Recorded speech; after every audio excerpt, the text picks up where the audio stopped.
Hello. So, I just want to say this right here, I mean, no disrespect at all, none totally.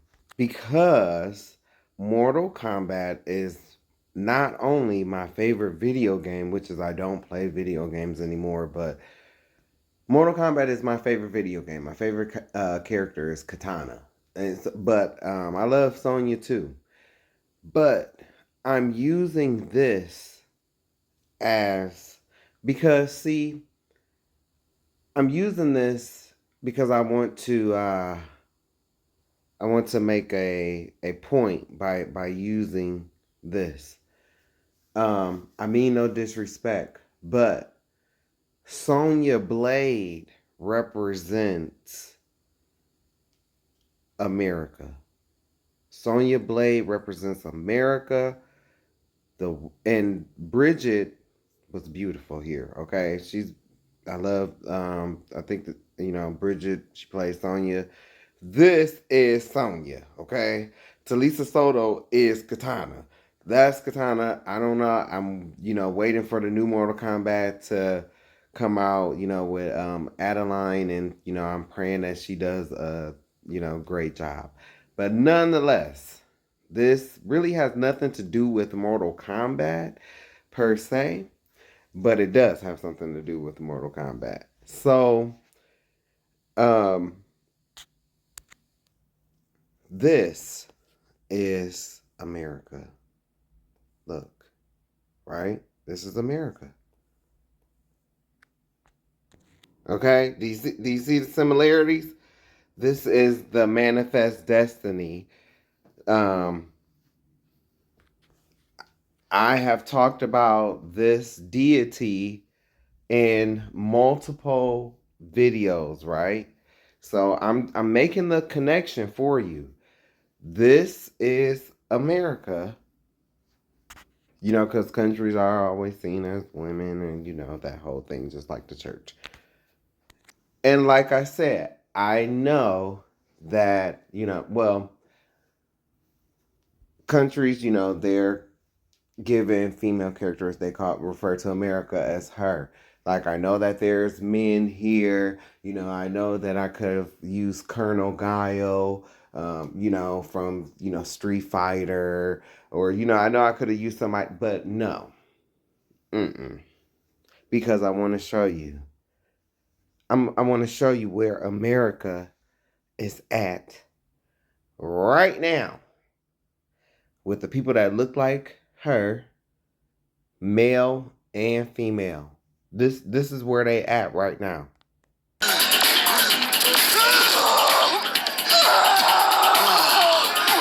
it hurt, baby? See, I try to use all things, man, from, you know, my experiences, and I try to use movies, music. Do you see how painful that kick was? This is where white folks are right now. And you want to know why? Because they are finding out that these folks that they have been led to believe are the so-called Jews are not. They are actually the synagogue of Satan. Okay? That's where we're at right now. And I'm going to play some different videos from social medias that I have came across that is going to support what I'm saying.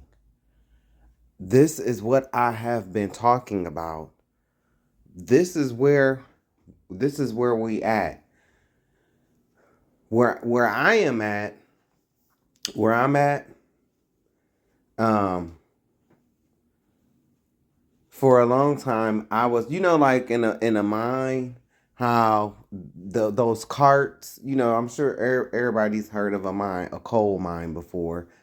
And they have the track with the little carts on them and stuff like that.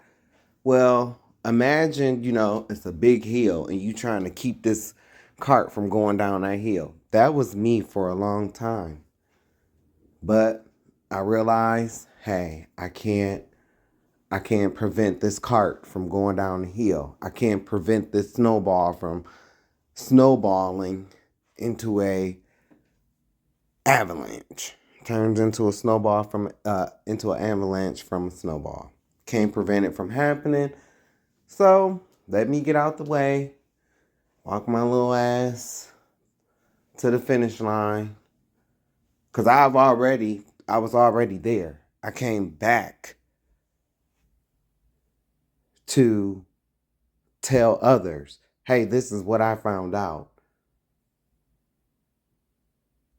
But just like other Black Hebrew Israelites have been telling you, people didn't want to believe. People didn't want to believe. And it's one thing I always say, okay, you might not want to accept the fact that Negroes are the real Jews from Judah. But what about all the other stuff that these, Black Hebrew Israelites have been telling you? So that's why I keep saying on every video, it was the Black Hebrew Israelites since the 1960s. Double praises, double honors to all the elders. From that time, were they perfect men? No. No, nobody is perfect but the Father. That's it. He the only one that's perfect. But were they honorable in what they were saying, which was Black people are the real Jews, and those people that's over there are not. That's over there in Israel, they are not. That's the main message. That's the main, and like I said, yes, the media and including social media, the stuff that goes viral tends to come from these, camps with these outrageous views.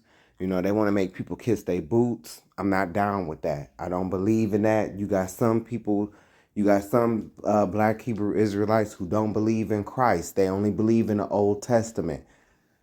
That's not me. I believe in Christ. I know Christ was with the Father in the beginning, and he came and, in the flesh, and he was a black man, okay, killed by white Roman soldiers. All right. And he wasn't born in December. He wasn't born on December 25th. He was born in September during the Feast of Tabernacles. Okay. That's like close to the last week in September. That's when he was born, in the year 4 BC. So I definitely believe in Christ, worship Christ, honor Christ. But it's some Black Hebrew Israelites who don't, you know. You'll hear some Black Hebrew Israelites, they'll say crazy things. Oh, we're going to be ravishing women in the kingdom and stuff like that. And just the crazy stuff that we've heard from some of these camps and stuff like that over the years. We all don't have the same beliefs. Okay? I'm not affiliated with no camp. I'm not affiliated with no church. All right? It's just me, the Most High, Christ, and the Holy Spirit. That's it. It's just me. So now that I've gotten that out the way, I've been talking about this. This is where we this is not where I am at. This is where the majority of white folk, white men, white women are at today. With all of this stuff that's coming out with these Epstein files and all of this different bunch of crap that's coming out. I don't have to, speak about this. Enough people that's already speaking about this and they reading you the emails and everything else. And I'm grateful to these people because I am going to use some of their social media posts, because that's what we are here for.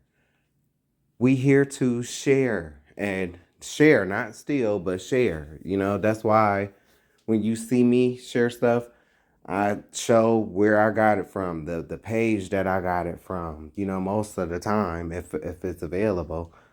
Or I'm always telling you to go check out, certain creators that I do watch. So this right here, though. And yes, my channel is small, but I'm gonna put it to you like this. I want to remind you of something. This right here. This. I'm telling you, man. I've been doing this for 10 plus years now. And, it's just amazing to me to see all the grifting that's going on. Now I'm seeing, all these white guys and, they're just all of a sudden just coming to this truth, but I'm saying it because I want it to be known that I still see the deception within these guys, because now you're unraveling, all this truth about those people not being the people over there, but you still don't want to come to the resolution of, well, who are the people?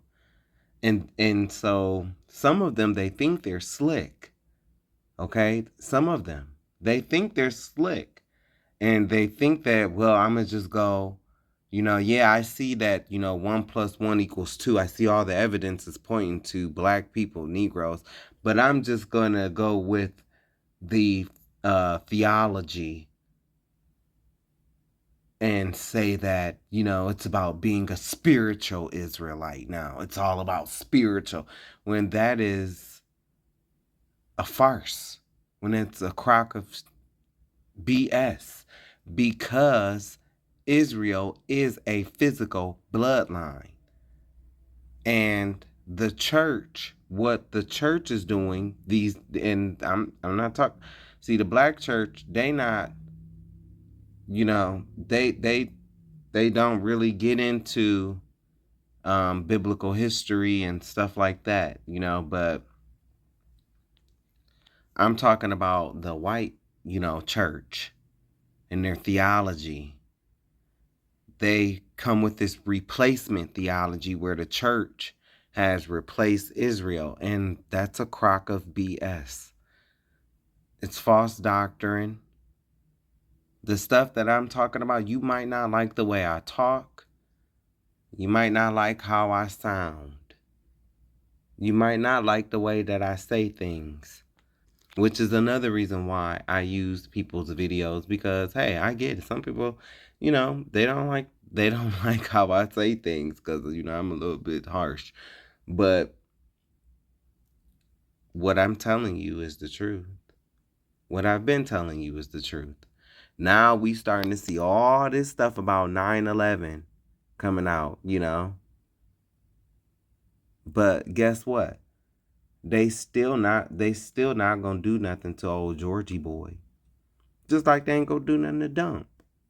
They ain't gonna do nothing to Dump. I saw that when they convicted him 34 times on felonies, and he was allowed to become president again. If that don't show you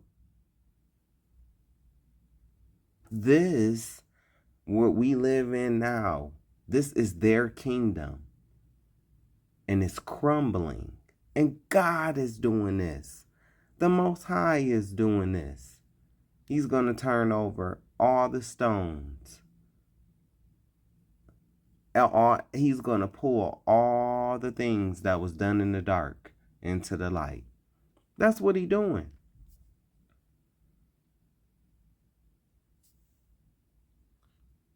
And things are going to get worse. Things are going to get worse.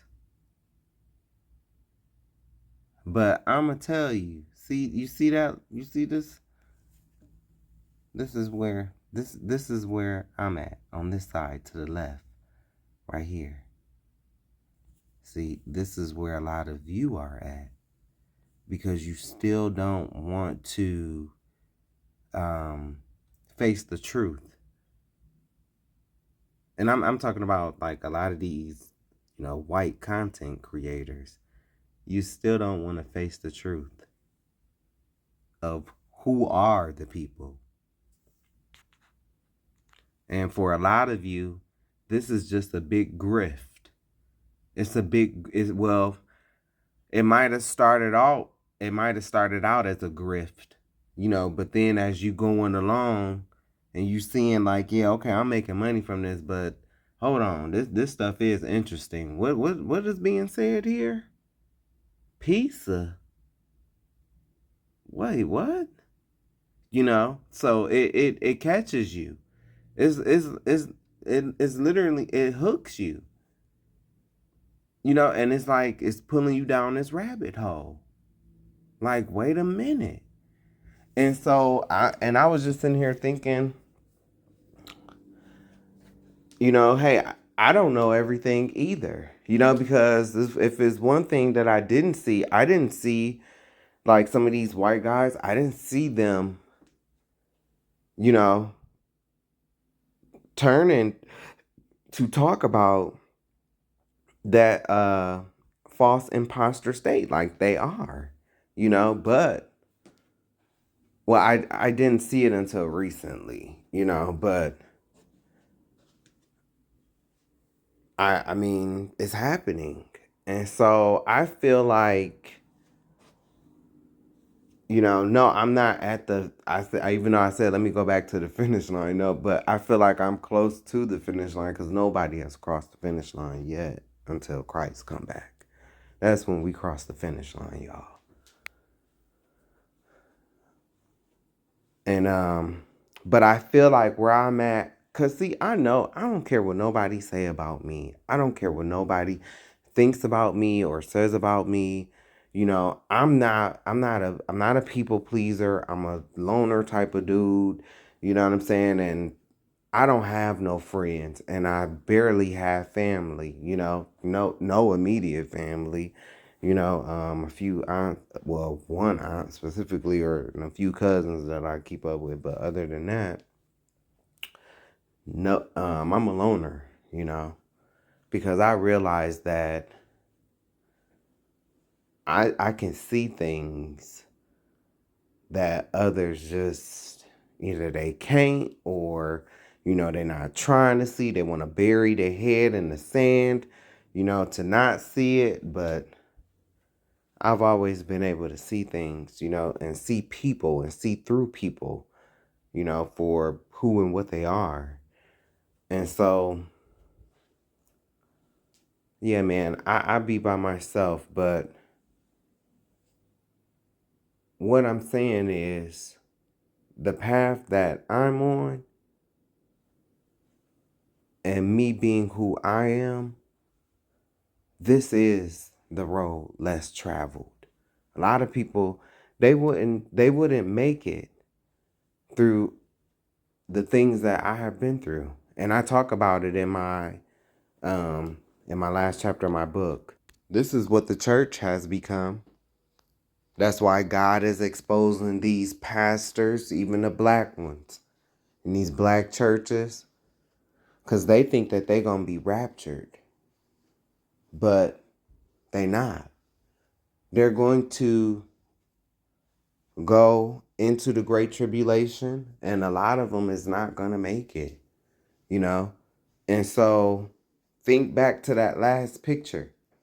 When you hear me say certain things, When you hear me say certain things, I want you to think of that last picture that I just showed you. I'm not the majority. The majority is saying opposite of what I'm saying. That's what I'm trying to relate to you. What I'm saying, the majority is not saying this. That's how I know. That's another reason why how I know what I'm saying is some truth, baby. It's truth. Because a lot of people do not like real people. They don't like the raw, uncut, unedited truth. And that is what you get with me. I'm going to tell you like it is. I'm going to tell you how it is. Straight, no filter. And while I'm talking, I love my life. I love my life. I would never do anything to myself. I would never, I would never harm myself or anything like that, because I'm happy. Like a lot of people think, from my videos and stuff like that, he must be like mean and miserable. But no, baby, that's not the case.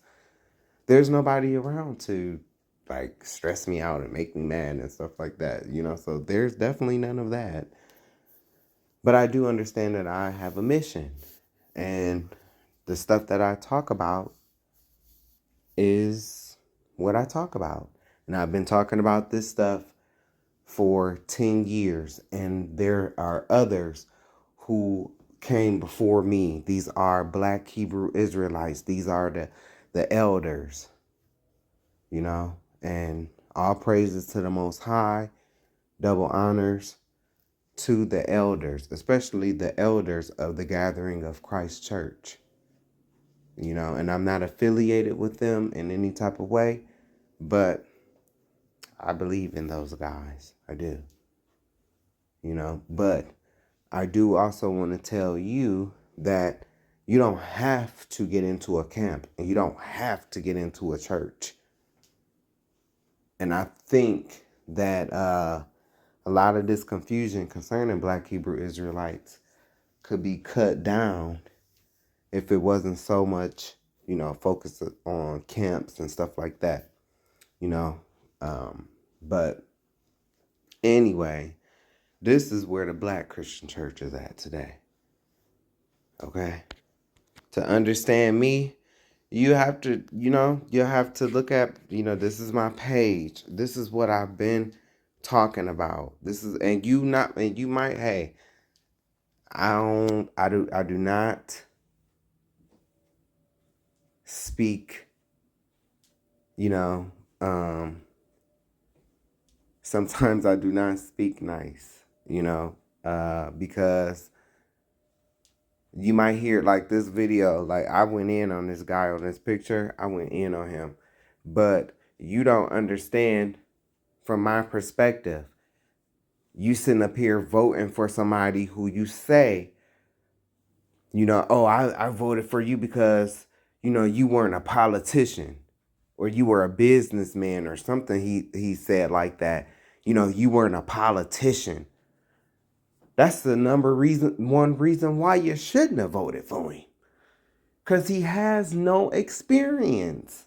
And so what I was saying at the beginning of this video, this guy, you trusted a businessman. You trusted a businessman, a slick Willie one at that.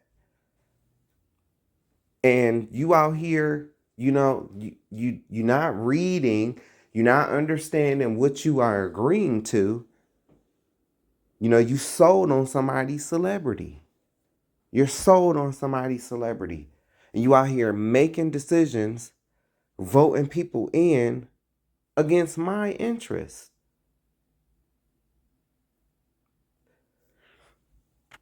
Look at what's happened with healthcare. Come on, man. And so people not mad enough. And I'm not saying that you got to go out here and harm anyone, because I don't want to harm anyone. I don't want to harm nobody. Unless I'm defending myself and I have to lay it down. And I ain't talking about slamming you. um, because I'm not no tough guy. You know, I always say I'm not no tough guy. I'm scared for my life. Hey, I'm scared for my life. You know, and you come over here if you want to. I'm gonna let you come in. Cause see, it's only one way in, one way out. And so, you know, I'm gonna let you, I'm gonna let you come on. Yeah. Self-defense. Flat out. So, because I have to protect myself too. But anyway, this is what I've been talking about in these videos. Also pointing out how Nicki Minaj, how she had a demonic sacrifice. And you hear those sirens, y'all? This is why I don't do live videos. You hear how loud that is? That's why I don't do live videos, y'all. Cause, yeah. Then people allow their kids, to run up and down the hallways. Then some adults choose to run up and down the hallways like their kids. So yeah, it's a lot. But nonetheless, I've been talking about this stuff, and hey, I'm not one of these guys with the fancy mics and stuff like that. Y'all, my videos are not monetized.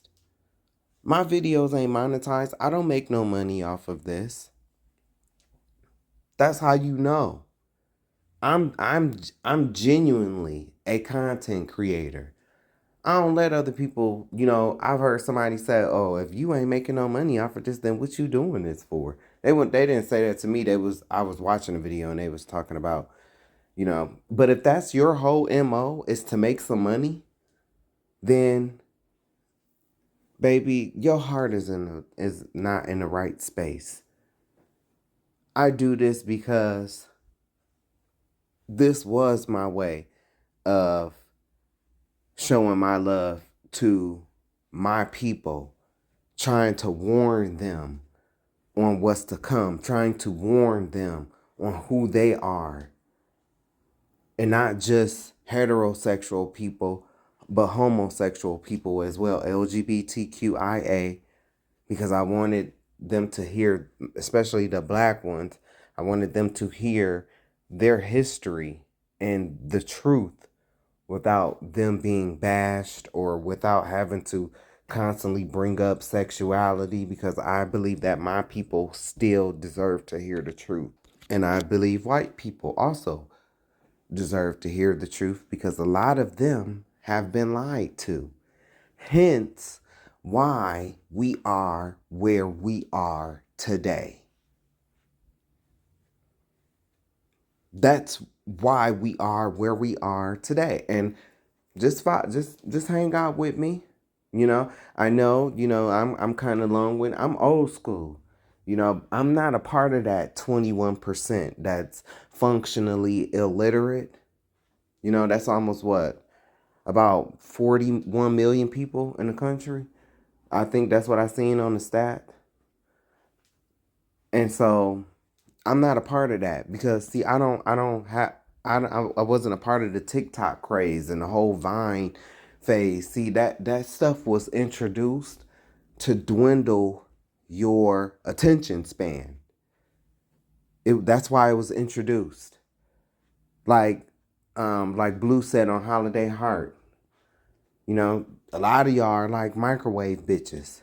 You want everything quick. And as you can see, this this whole process of finding out what's been going on in this country, it's not just a 1 to 2 minute uh frozen dinner that you throw into the microwave. No, baby, this ain't that. This ain't that. And I'm sorry, but anyway, I've been talking about this. White evangelical Christians. I've been talking about this stuff. I have to show my videos, just in case, you know, um, somebody actually, you watch this video, and I want you to see I have other videos. Look, my rebuke of Fucker Carlson. Like I told y'all, I loved him in The Color Purple when he played Miss Millie. I loved that, he looked just like her. So, talking about the real reason why cowardly white men like Fucker Carlson voted for Trump. Talking about Ben Shapiro and a little bit about Candace Owens. I don't hate Candace Owens, but I don't, I'm not a fan either, because I remember everything that she, talked about with George Floyd, and that was wrong. So I'm not a fan, but when she's right, she is right. And a lot of the stuff that a lot of this stuff that Candace Owens is saying, which is, I'm going to share a video from her. A lot of the stuff that I've been saying this for the past 10 years. Been saying it. See, I just don't got no platform like a Candace Owens and I'm not looking for a platform like a Candace Owens or anything like that.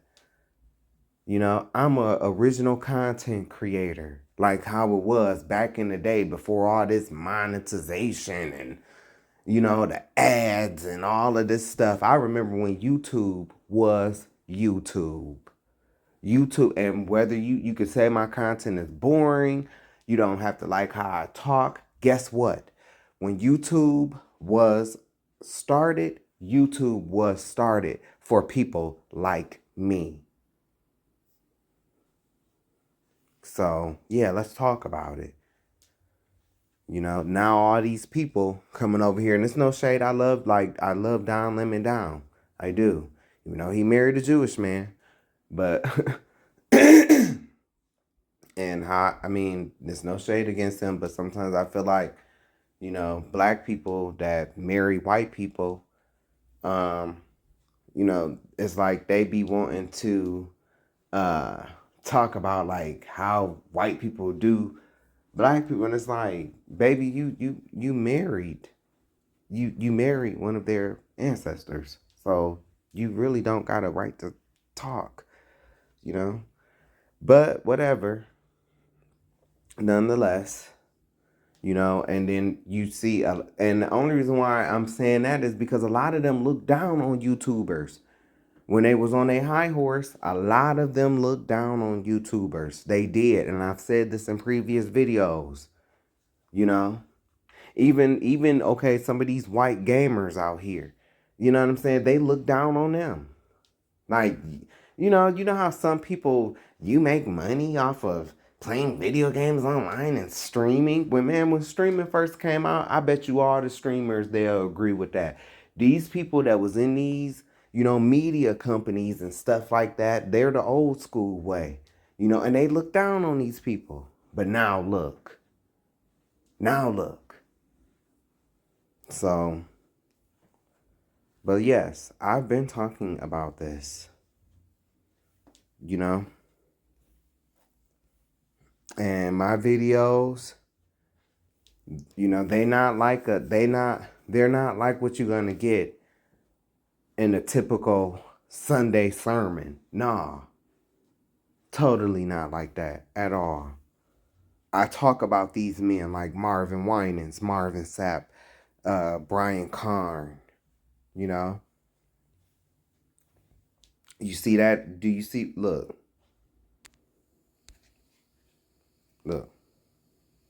I told you. I've talked about this. I've talked about this in a video. It's my oils. That video got removed. But look, 4 months ago. And so and this is, important because of the videos that I'm going to share. So, oh yeah, I've broken down how celebrities have sold their soul. You could, in their music videos and stuff like that. I talk about these pastors in these churches. I talk about these two videos right here. These two videos.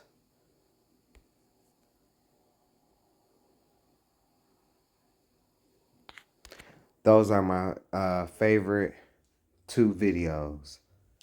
Like, those are my favorite two videos. I'm proving black people are the real Jews. You know, the Exodus route that our people took. Um, and a lot of people, like for instance, when I tell people, you know, they get upset. A lot of people, what I've come to find out, a lot of my own people are ignorant too. You know, they just think that, you know, the term black, you know, just cause, you know, we come from, well, we were captured in Africa. You know, they think that everybody on the continent is the same, and we're not. We are not. And some of our own people, they are ignorant. They think we come from Ham, and we don't. You know, so I talk about all of this. I talk about all of this. How we don't come from Ham, how we, you know, we ran into Africa. And some of the stuff, you know, these white historians have tried to discredit, you know, and but you have to realize this is their kingdom. You know what I'm saying? It's like, I always ask, well, who are these historians? What do they look like? If I'm coming to tell you, hey, you wronged me and you stole my identity, do you think that I'm just gonna say, do you think the person's just gonna say, oh my gosh, you know what? You're so right. You know, let's sit down right here and, you know, let's have some tea and cookies and, you know, let's just talk it out. You know, let's just talk. And you know, and at the end, we'll just hug each other and, you know, we'll sing Kumbaya, my lord. Kumbaya. Kumbaya, my lord. Kumbaya. Kumbaya, my lord. Kumbaya, oh Lord. Kumbaya.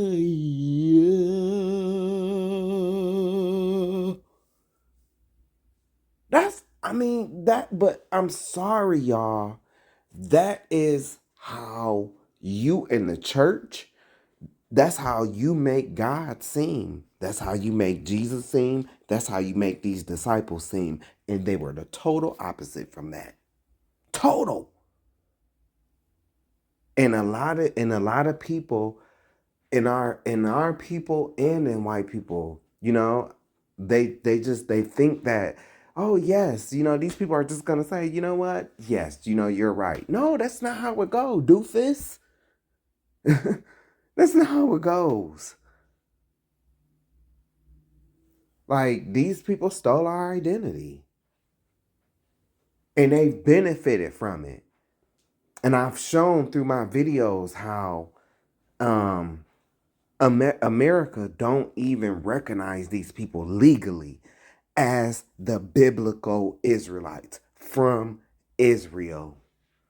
They allowed they allowed these quote unquote Christian leaders to come in using Christian lingo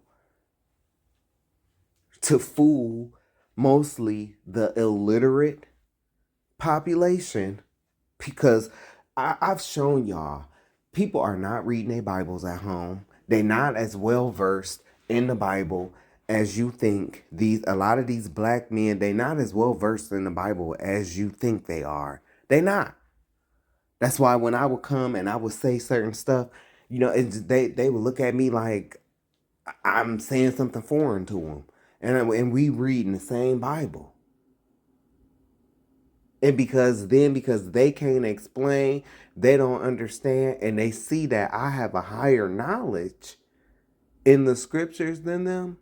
Because see, I'm gonna tell you something. People can recognize intelligence, and people can recognize when someone is more experienced than them, and they actually know what they're talking about. People can recognize that. And if you have this, oh no, you do as I say, and and this person ain't even well versed in the Bible. They don't know what you're talking about anyway. And a lot of times that's how it was. That's how I started coming to these conclusions that, oh, these niggas don't know. They don't know what I'm talking about. You know what? They don't know these scriptures like that. If they did, they would. I mean, right here in Jeremiah 10, 1 through 6, it literally says, don't bring a Christmas tree into your house. Follow not the ways of the heathens. It literally says that, but that they do it every year. So I started to notice this. And then, especially with the whole tithes thing, they've taken scriptures, twisted it. Tithes is not money, it's food. It ain't never been money, it's food. But I've been showing this stuff. Moses was black, King Solomon, King David, real King James, you know. And here we go, right here.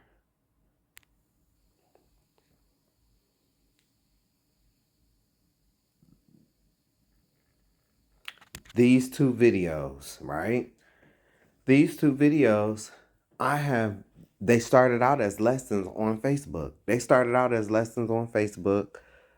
Um, and I've been sharing them now for the past 10 plus years, and they've just made it to video, 9 months ago. But I've been sharing this stuff. If you go watch these videos, you're gonna see that I'm showing you the receipts, the dates from when I originally posted this stuff, how long I've been talking about this stuff. And now we have all these grifters coming in, you know. Now it's cool to talk about it because they're talking about it now. But they still only telling you a half truth. They're not telling you the full truth. And in the end, the people that they think that they are exposing, because I told you these black Hebrew Israelites that's been on the corners, they've been telling you the same stuff since the 1960s. But these white guys, they think that they're exposing something, right? But they're going to be exposed just like the people that they think that they're exposing, because you still did not tell the truth. You didn't tell the truth about black people being the real Jews. So therefore, your work is still not going to be counted. Yes, thank you, it'll be used, but it ain't going to be counted because God knows our hearts. And you grifted into this. You grifted into it because it's been a money thing. But I look at my views. See, people will see my page and they'll, that's why you don't get many views, and all of this. But guess what? Remember that picture that I showed you? Narrow is the way which leadeth unto life, and few there be that find it. So what does that look like? What does that look like, y'all? To me, it looks like a channel with not a lot of views because people don't want to hear the truth. They don't want to hear the truth. What I'm saying is not popular. It's not the popular opinion. Okay? The leaders, the apostoliars and the bishop bend them over or bend her over, you know. Pastor Pork Chop, Deacon Dick 'em Down, Dick her Down, and Evangelist Freakums, okay, that's in the black church. They don't like what I have to say because I'm speaking against them. I'm speaking against their interests. I'm telling you about how, these men are crooks, and including Juanita buying that hoe, you know. She's one too. So I'm speaking against Master Splinter, aka Francis Kelly. I'm speaking against Church of Garbage and Crisis. I'm speaking against the Pentecostals. I'm speaking against the Apollo or Apostolic because they're going to stall your ass right out of the kingdom. The meth heads, Methodists, the press bitches, Presbyterian. Oh, and I can't forget Baptiste, aka Sexy Red, because of the ghetto mess that's going on in the Baptist church. I'm talking about all of this stuff. All of this stuff, giving you the history. I'm talking about Freemasonry, how, Hollywood, and a lot of, like, the NBA and the church, even in the gospel music, all of this is connected. I've been telling you, this guy sacrificed his mom, sacrificed her for fame, showing you. I'm telling you about Freemasonry, and that, and I'm letting other people, professionals, also. I'm bringing examples, like sources, to prove what I'm saying, y'all. I'm not just talking out the side of my neck. And I don't know what's going to happen to me or what's going to come to me, but I do know that one day, somebody going to, nah, he been talking about this stuff, actually. Even when he lived in Toledo, he was talking about this before he left. He been talking about this stuff. And he has not changed what he has been saying. And I haven't. Somebody gonna stand up and be a witness. Cause they know that I've been telling this stuff that's going on. Okay? I address my own community. Look, I address my own community. Black gay men hate black gay men. The truth. The black LGBTQIA don't want to face. Okay? I address my own. This is me providing you with evidence, proof, receipts about, the Catholic Church, on the things that they've said. I've given you the history of the Mormons and the Jehovah's Witnesses. Oh yeah, that one right there, a big historical receipt. I'm gonna just let you watch that for yourself. And I've been truth about tides. This 424 pages on the hidden history of color. That's literally one of the chapters in my book, and I'm going through each page, each of these videos. Like the next video, that came from me continuing on reading in my book. The next video, I just titled it different stuff, but this is me reading from my book,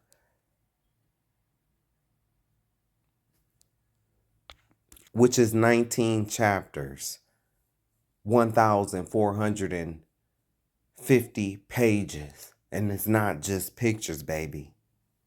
No. I talk about a lot of stuff, and I've tried to get it published, but I'm not changing the language. I'm not changing what I'm talking about. I'm not changing how I talk. Nope. What you see is what you get. What you hear is what you get. Yes, sometimes I stumble on my words. Sorry. Sorry. But you know what the fuck I meant.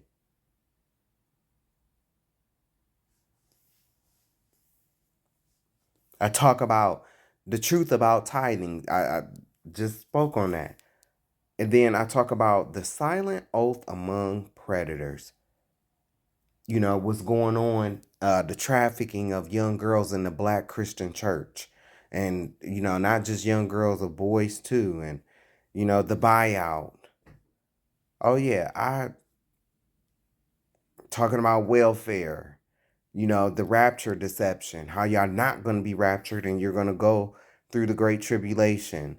The pork, showing you how pork is not acceptable and why there's so much obesity. I talk about a variety of different stuff. I talk about real stuff. Why I don't celebrate Christmas. Telling you how these pastors, the buyout, their luxury life. You know, why I don't celebrate Thanksgiving. I address the trans community and talk about, you know, some of the issues that I see within the trans community, because I talk about everybody. Ain't nobody exempt. They talk about it. They talk about everything. So I talk about them in my everything as well. Nobody is exempt. So, and I talk about myself. You know, talk about the covenant, the Gentiles grafted in, Gentiles cut off. Talk about Paul speaking in tongues, history of the Pentecostal church speaking in tongues. Talk about, you know, the Bigo app, John 3:16, deception. I answer that question. So many black people have, but they don't want to know the answer to. Why do they hate us? But they don't want to know the answer to it, because then they will have to change and they will have to do. Oh yeah, I talk about the feast and the holy days. You know, the real names of God and Christ. Yes, I believe in Christ, as you can see right here. That's why I have all these lessons, you know, on Christ. There's 10 different videos here. So the truth about, oh yeah, y'all, I can cook too. So the truth about Sunday, giving you the history on Sunday worship. You know, talking about the biblical Sabbath, which is Friday sunset to Saturday sunset. This started out as a lesson. I have a few questions, Saints. These were some of the questions that I was going around literally asking black pastors. I was literally, so you'll hear me now, right? And you'll think I'm mean and stuff like that, but I ain't always been like this. You wouldn't have always thought that I was like this, but these are the questions that I was asking and they could not answer. They couldn't answer. And so they started getting mean and nasty, and they found out, baby, I'm 10 times as more mean and nasty as you could ever be. How the kingdoms got their beast. Truth about yoga. This truth about tithing, that it's only private because I recently rescreened, I screen recorded it and then I just made it into 2 videos. So it went from what, 4 videos to 2. Who created evil? Truth about Jehovah's Witnesses. Truth about Islam.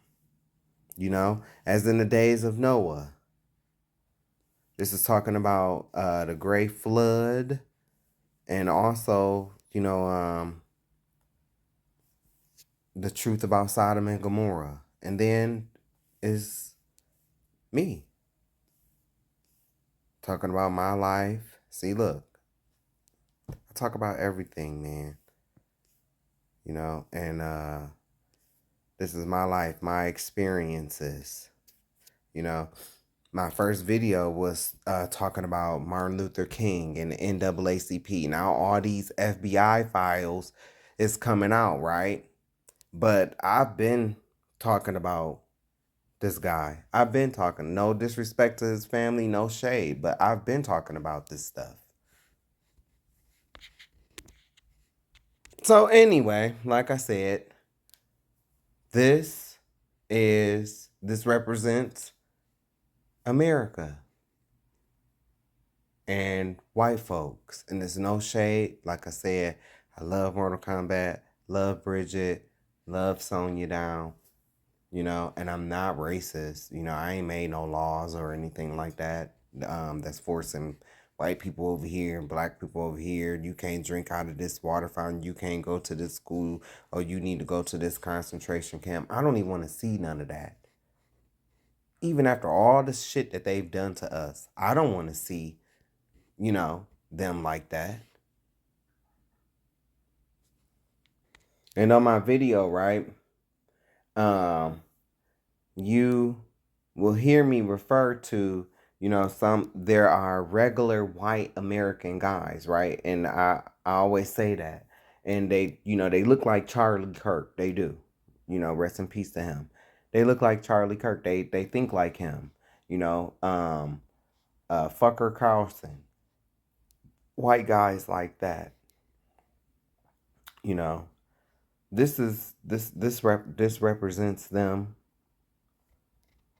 And once again, I'm gonna show you where they are at. This is where they are at.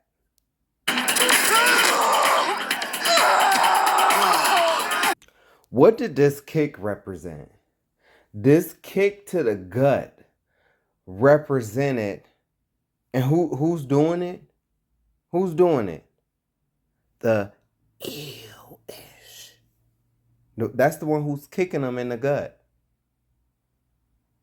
See, they thought they were allies. They thought that, and this also represents, this kick in the gut represents all these white guys and white women who could not see that this is what what's going on in America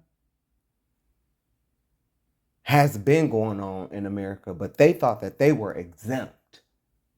And this kick in the gut represents them finding out you're not exempt. You were used.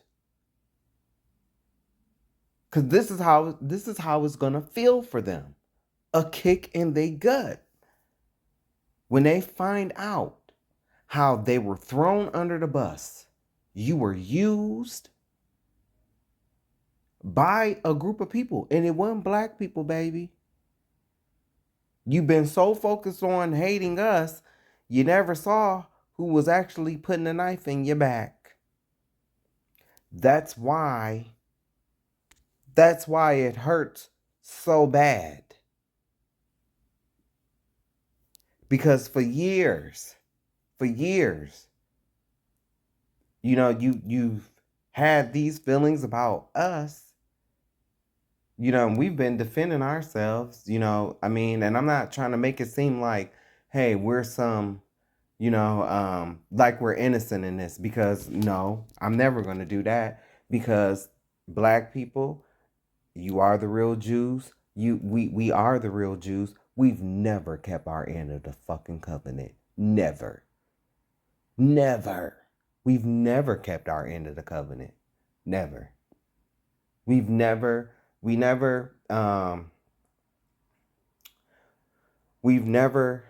kept up our end of the bargain. We made a deal with God.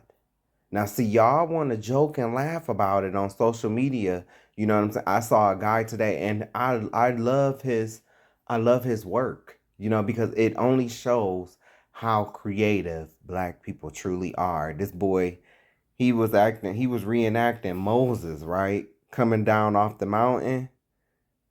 And he had these like 10 pans, man. Like he had these like 10 foil pans, like the real big 10 foil pans that you cook your macaroni in, or you use to when you barbecuing and you put put the meat on the tinfoil pan, where he had them like, and he had them like upright, and he was holding them like how Moses was holding the Ten Commandments, and he was coming down right, and then he looked and he saw, and he was playing pretty much everybody, but then it panned to it was him again, but he was playing Aaron, and I forget what song it was a black song, and it was like we was getting down, we was partying.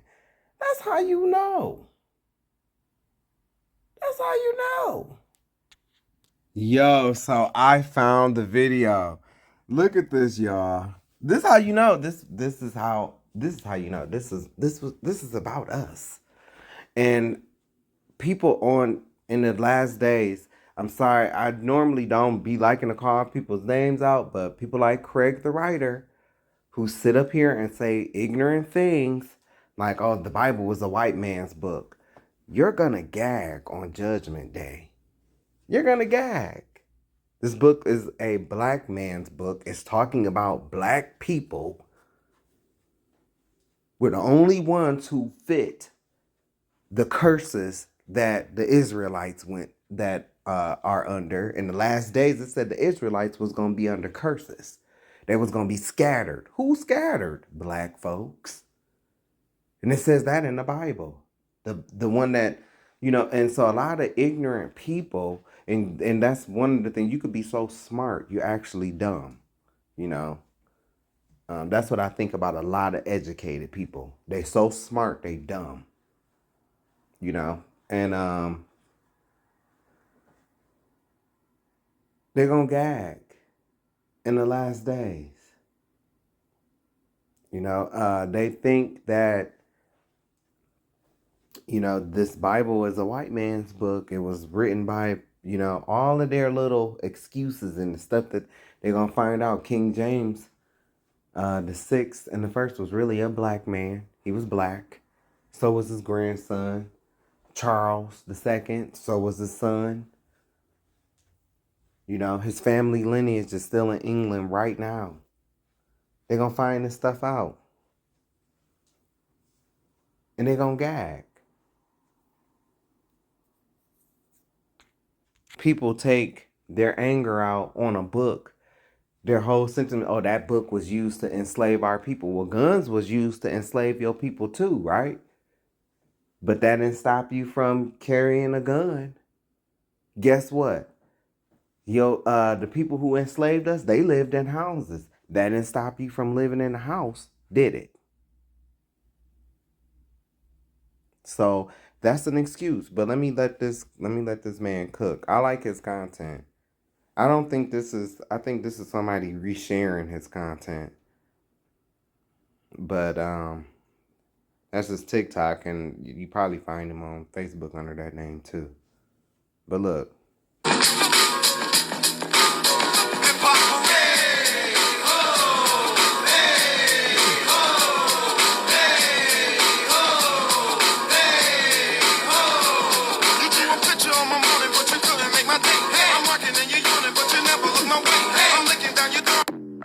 So I've said this before. This is what I mean when I say these grifters. I'm sorry. I'm sure Clayton's nice, but you're a grifter. I see somebody that's been talking about this for a long time. I haven't seen this guy. Now you're seeing all these white guys like Clayton and Eric, which is I like Eric. Like I said, I don't have I don't even have a problem with these guys, with Clayton, but they are grifters to me. They are. I'm not going, I'm not going to lie about how I feel. These are grifters. Now it's okay for you to talk about this. But even before, even with Charlie Kirk, may he rest in peace. Even with him, these black Hebrew Israelites have been talking about this same shit that he's talking about for years, since the 1960s. And you already know how I feel about white guys like Charlie Kirk. You will sit up here, you will go around, you will debate and spit your little false information about black people, right? Which is, hey, have your opinions, have your views. But damn, you sitting in the back listening to Kanye West. That's a black man. You sitting in the back listening to Jay-Z. Which is this no shade, but these men ain't rapping about nothing positive. They rapping about all the other shit, just like all the other rappers that have led our people to be funneled into a private prison system. So that's what I can never understand about guys like Kirk and Fuentes and Tate and all these guys. Like, you hate black people. You hate black, you have your views about black people, but yet you're listening to black people's music. I don't hate white people. I don't hate white people because, like I said, I understand that my ancestors made a deal with God and we never kept our end of the covenant. So that is how we were put into this situation. It wasn't just, I'm not one of them, oh, it's just the white man. It's just the white. No. We play a role in this too. We do. And that's another thing that, a lot of Hebrew Israelites, they do not like to acknowledge. Because they still doing the same thing. I tell y'all, if you see a black Hebrew Israelite and they have a star, they have that star, they are, I don't even engage with them people. I don't. Because it's like you worship Molech. That's not a Star of David. That's a false doctrine. You worship Molech. That's So we don't have to have a conversation. I'm gonna let you find out on Judgment Day. Close, but not accurate. So, like I said, y'all know me, I'm going to show y'all the videos. But these guys, they are grifters. And now the story of Kirk is even coming out even more. He was backed by these people, right? He was backed by these same people.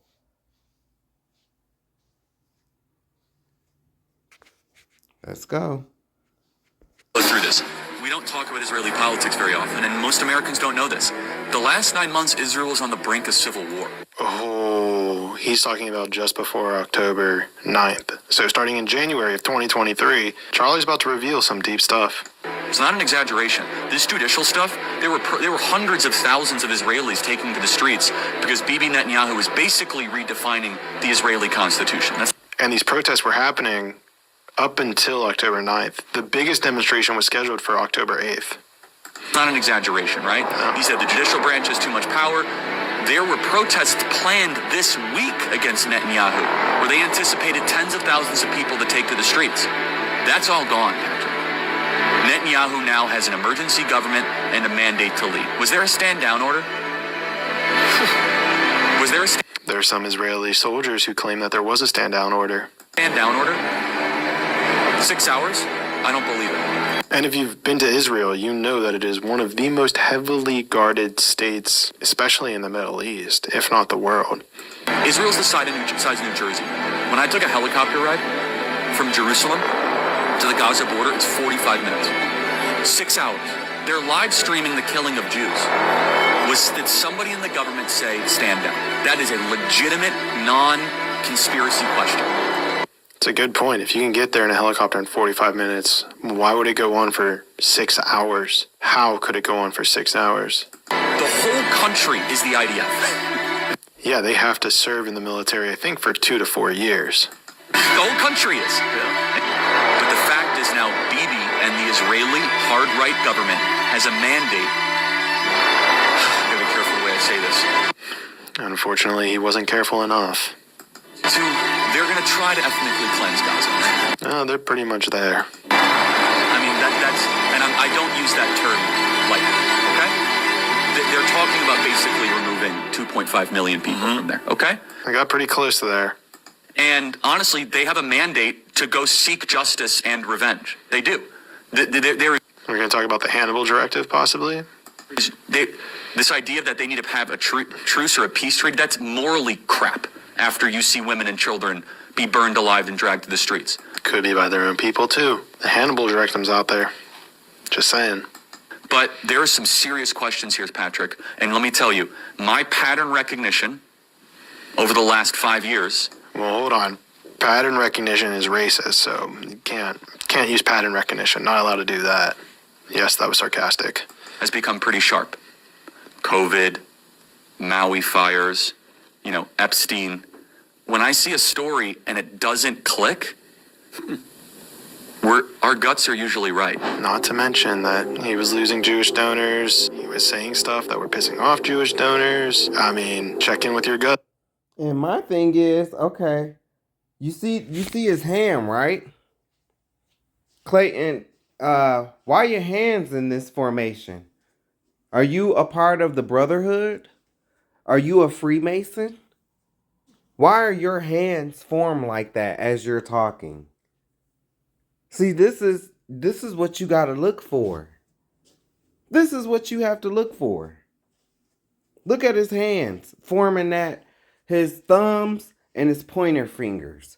I've shown you on videos what these gestures meant, what this, and so I want to let you know, Clayton, that in the end, you guys, because you are the same as the same bloodline as Charlie Kirk, and you are the same as those people.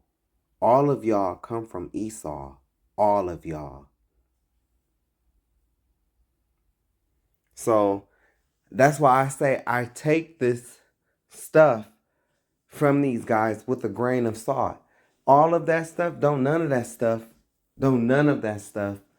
even matters. What they're talking about. Yes, it's wrong what they're doing to those people over there, but this would have never happened if they wasn't allowed to create a false state under the Balfour Declaration, which was a total false scam document. I mean, y'all gotta see, man. This stuff is, it's like you're gonna have people. Yes, all this truth is coming out and stuff like that, but these people that's showing this stuff, they're still hand in hand with these people. I think this brother is, he ain't my brother, but I think he's in the Brotherhood. Look at that hand formation. It don't make no sense. Well, you'll know, Clayton, if you are. And I just want to say, in the end, y'all gonna lose too. Y'all gonna lose too. Whoever you doing that symbol for to protect you, let them know they're gonna lose too. They're gonna lose too. We know about, the bunkers in the ocean and, all under the grounds and stuff like that. That's why it says that when pretty much in the Bible, and I'm paraphrasing, when shit hits the fans, they're going to try to go up into the mountains. They're going to try to hide themselves in the clefts of the rocks, including in the ocean too. But they still going to get crushed. Y'all not going to get away. All that work was in vain. Creating these underground cities, all of this shit, it was in vain. Because y'all still are going to get crushed. You will face judgment. You're not going to be able to get away. Does it all stick? Who has the biggest to gain from him? They may have killed 1,000 to 2,000 of their own people with the Hannibal Directive. You think they wouldn't stop this guy? And you heard what he said at the end. They may have killed, 1,000 of their own people. Yeah, they did it before too, in Germany. They did it before. They'll do it again. And some people be like, don't believe everything that's on the internet. Shit, y'all need to be really bigging up these people who y'all call conspiracy theorists. Me, I'm people. Y'all need to be bigging these people up, because what these people have been saying this time now, it's starting to come out. It's starting to come out. And it's gonna be jealousy too, because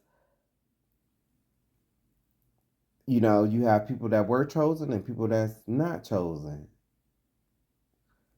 And the people who were not chosen, they're gonna be mad at the people who are. But they don't wanna that side. Perfect example is Glorilla and her sister. I know y'all hear about what's going on with the rapper Glorilla and how her sister is, like, some of the things that this woman, this stud, was saying was just crazy to me. Like, crazy. It was so crazy and delusional. But that's how it's gonna be. Why was this person chosen? Because all you care about is the NFL, the NBA, the NHL, the ballroom scene. That's what you care about. You care about college football, which is I've seen some of the people that care about college football, man. I be just looking at them like, especially like, and some of them is even in my own family. It's like, you can't even read past a fifth grade level, and you such a fan of a college football team. You can't even read past a fifth grade level, but that's your team. How is it your team? Well, you can't even read.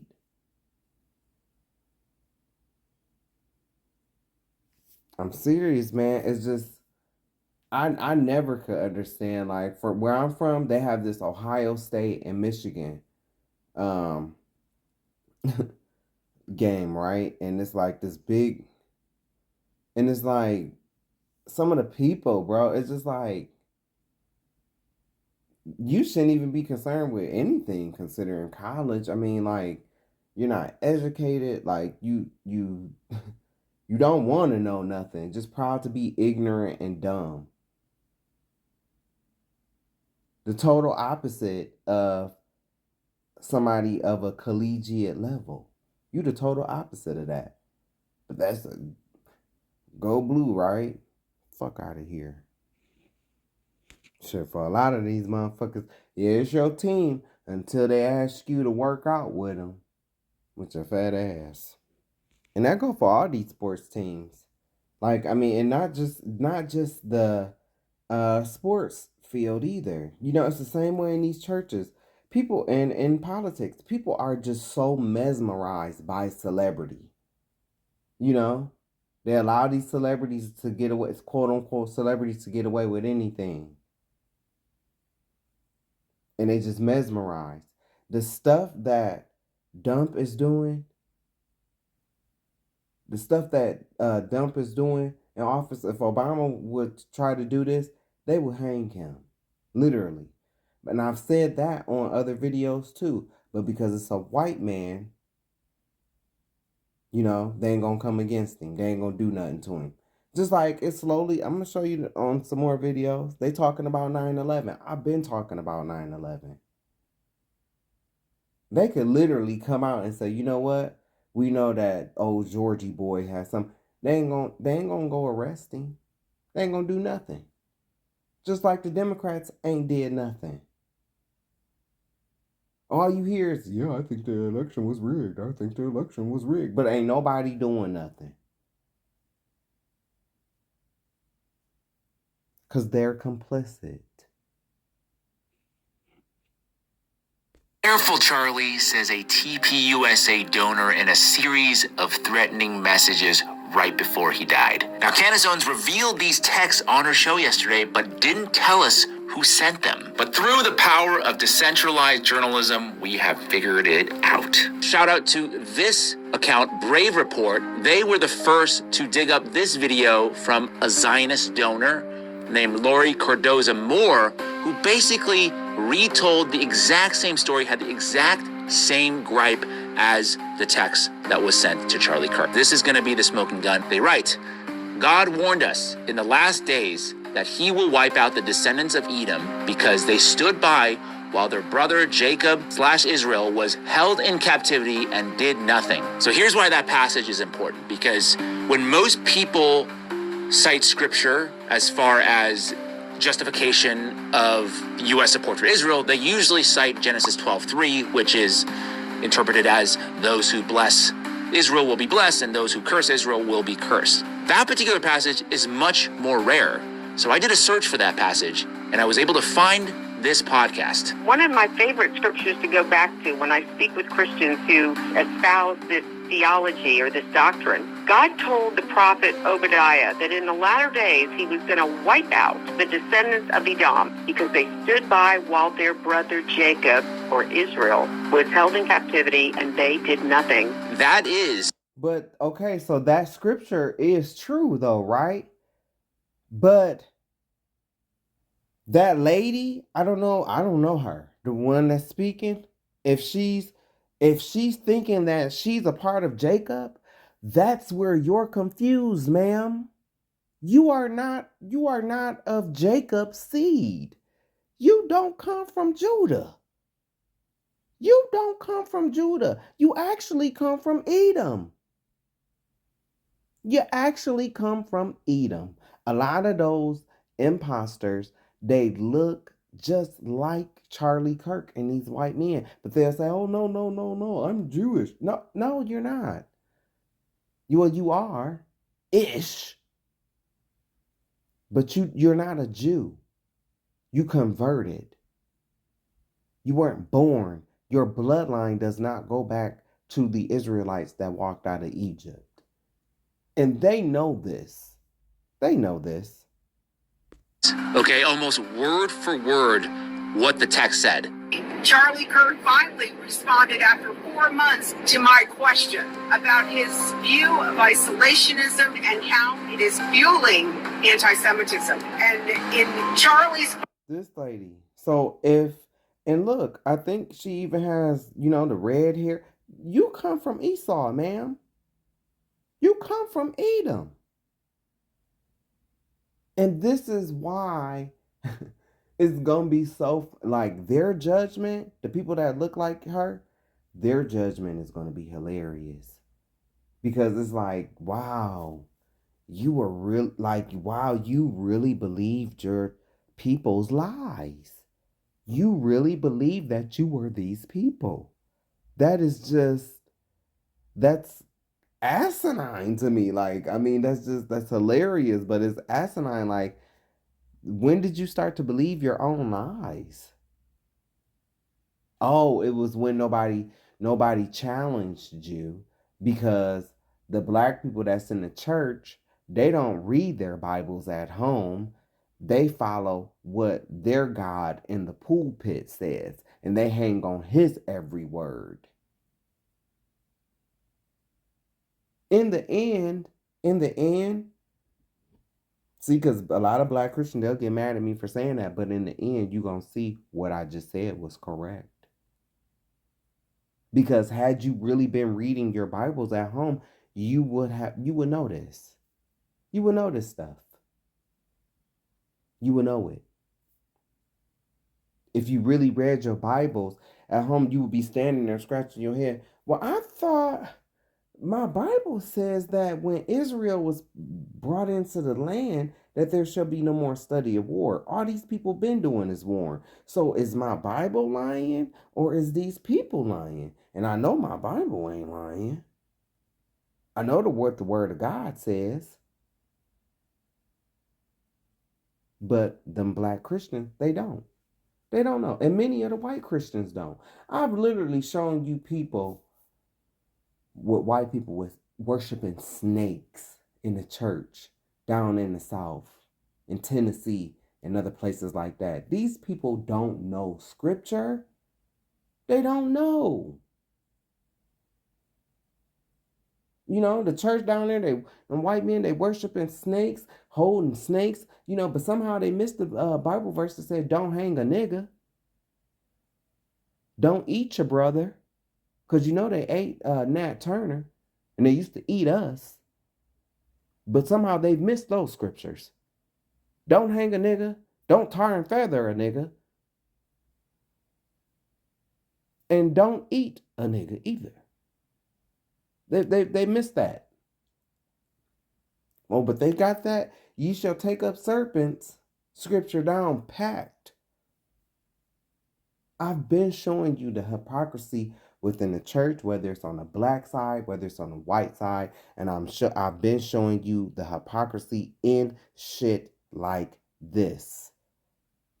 Final response to me, he basically threatened me because I called him out and said he was violating the 9th commandment, and you all know the 9th commandment, it's bearing false witness against your... But that's what you're doing, lady. And you're in violation of that. And the law was never even given to your people. It was given to Israel. You come from Esau. Red, meaning you can see the blood in your skin. Because you lack melanin, which is a curse, by the way. And your hair is red too, or it looks like it is. Looks like it's some, tint of red. This is Esau. And she's gonna gag on Judgment Day. You are a she-devil. You don't know the scriptures at all. Because you are violating the scriptures right now. And Charlie Kirk is your brother, and you're bearing false witness against him. And he bared false witness against the real children of Jacob. Charlie Kirk is not going to be in heaven. Brother. If that isn't the smoking gun, I don't know what is, right? She brings up the 9th commandment. I believe she mentioned the 9th commandment. Let's take a look here. Yup, it says, be very careful, Charlie. You are in violation of the 9th commandment by bearing false witness against your brother, Judah. So who is... But that's the thing. Whoever sent that text message, you're not Judah. When was the last time you read your Bible? Because you're not Judah. You don't come from Judah. And then that's another thing. That's how you know these people, especially these black Christians, they don't read their Bibles. When they look at those people, okay, well, it's 12 tribes of Israel. So you mean all of them come from the 4th tribe, Judah? Where's Reuben? Where's Simeon? Where's Levi? Where's Benjamin? They can't tell you that. No, because they only wanted to take over one word. Well, 2, Israel and Judah. It stands for Jews. But in the end, I don't care what you think of my videos or my content. In the end, you're going to find out as we continue with all of this that these are not the people. They are not the people of the Bible. They are the synagogue of Satan. That's who they are. That's who I've been telling you who they are for the past 10 plus years now. Now it's acceptable. And I told you in another video that the nations are going to, the other nations, they're going to do their report. They're going to do their reports, and they're going to start bringing this stuff out too. You want to know why? Because God is doing this. And yes, black people is going to face judgment, but there's going to still be protection there as well. You might not get it. There's going to be, that's why You really ain't seen too much smoke with, this whole thing. God is turning this around. What they meant for us, he's actually, you know, like redirecting like a hurricane. And it's backfiring on their own people. But these people in the church, they still gonna be judged. Because you still doing wrong and taking advantage of people. This Lori Cardoza Moore character. Well, she is number 2 in the Jerusalem Post top 10 Christian Zionists, describing her as a fierce advocate for Israel in both the educational and political spheres. She is a fool. Lori Cardoza Moore, you are a fool. And you are going to burn in the lowest pits of Tartarus. You're going to burn. See, women like her, they were the slave owners. They were the slave owners. That's also coming out. It was actually white women who were, the majority of slave owners. White women. People who did shit like, Emmett Till, made up lies and stuff like that. That's what they've been doing. She's continuing it right now. But this lady right here, y'all seen that Indiana Jones movie? Remember with the Kingdom of the Crystal? Remember that lady with the dark hair? That German lady, the one who just was just nosy, just had to see. In the end, you saw what happened to her, right?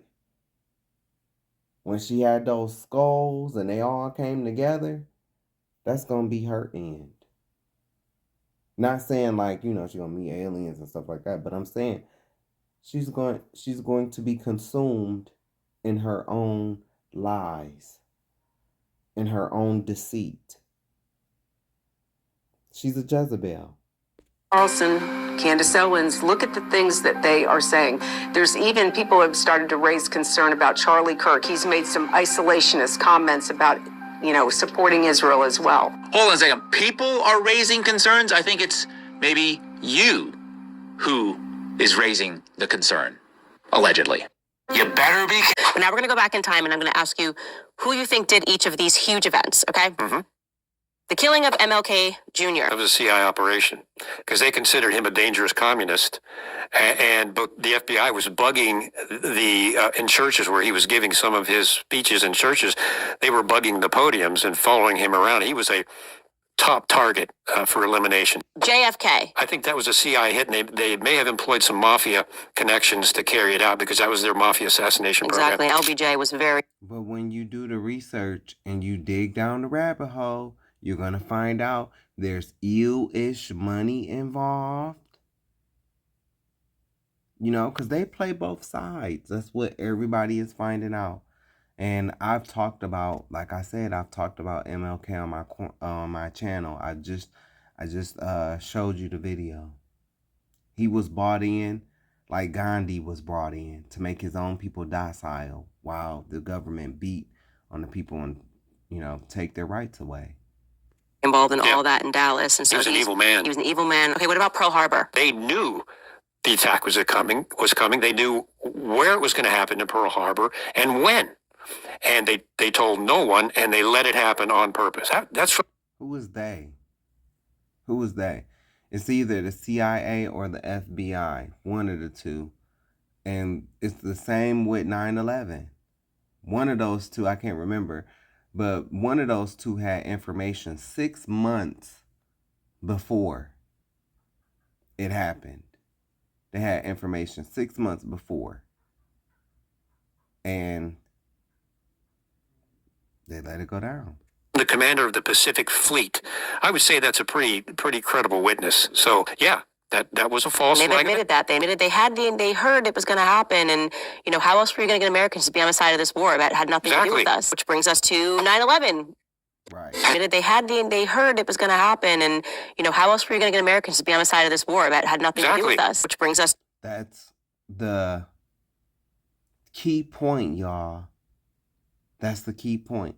They do stuff to try to get our energy, to try to, get us into these wars and stuff like that.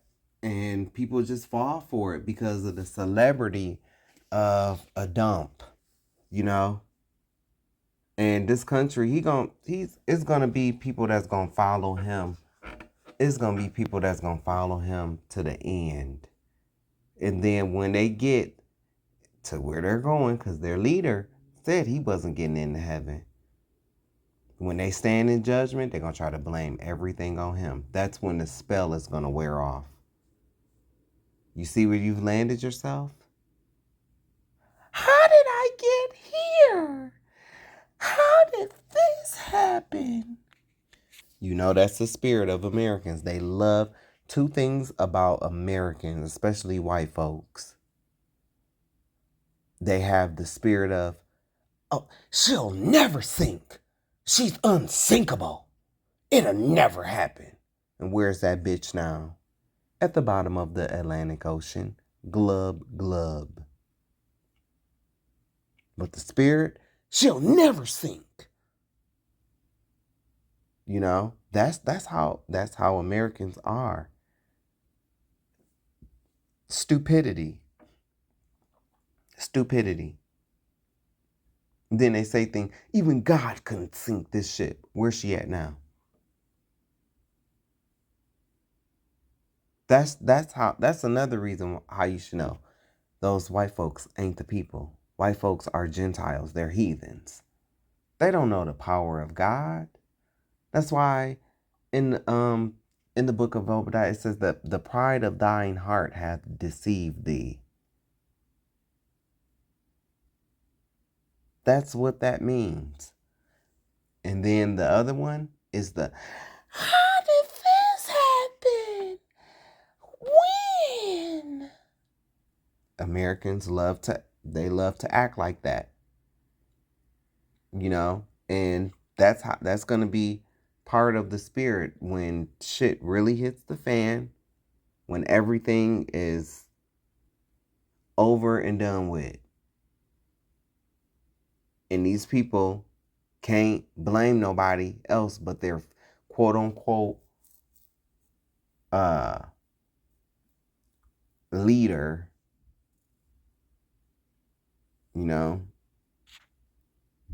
But that's the spirit. To 9/11, your opinion? My opinion, as a criminal investigator, as a former CI officer, 9/11 was not the act of a bunch of poorly flight-trained terrorists that executed an unbelievably meticulous piloting of those aircraft. Even pilots, there's pilots for 9/11 Truth now, and they say we could not have done that. Experienced pilots could not have made those maneuvers. Not possible. And then we go to the passport issue, and we go to the Tower 7, which was a controlled demolition. Obviously. You talk to any structural engineer, and I have. Oh, that was a controlled demolition. I mean, it was perfect. And the fact, I think George W. Bush blacked out, I think it was 40 pages of the 9/11 report dealing with Saudi Arabia. And the report came out, the 9/11 Commission report came out, but those pages were blacked out, and he refused. Why? Why? And you think they're going to do anything to him? Nope. And this, these guys, some of them, they ain't dumb. They know. This man right here know that old Georgie boy has something to do with this. They know. What do you think? I just want to know, if you lost a loved one in this, what do you think about that? What do you think? And then I hope you ain't lost a loved one in 9/11, then turn around and voted for dump. You are one of the biggest dummies. You are one of the biggest dummies on the face of the earth. This what's going on now. When this shit all is not able to be refuted, this is what it is. And you know where it's gonna come from, these other countries, because America is censoring what the news that its people sees. That's been brought out too. I've shown videos where on these same social media platforms, you will see that all the news, the major broadcast news, even down to the local, they get the same script. They be reading the same script word for word. They might change a word here or a word there to try to make it their own. But it's the same script. I've shown videos on this. America has been censoring what its people see. And you want to know why? You just, because all you care about is the NBA and the NFL. That's all you care about. And church, which is a building with no God in it.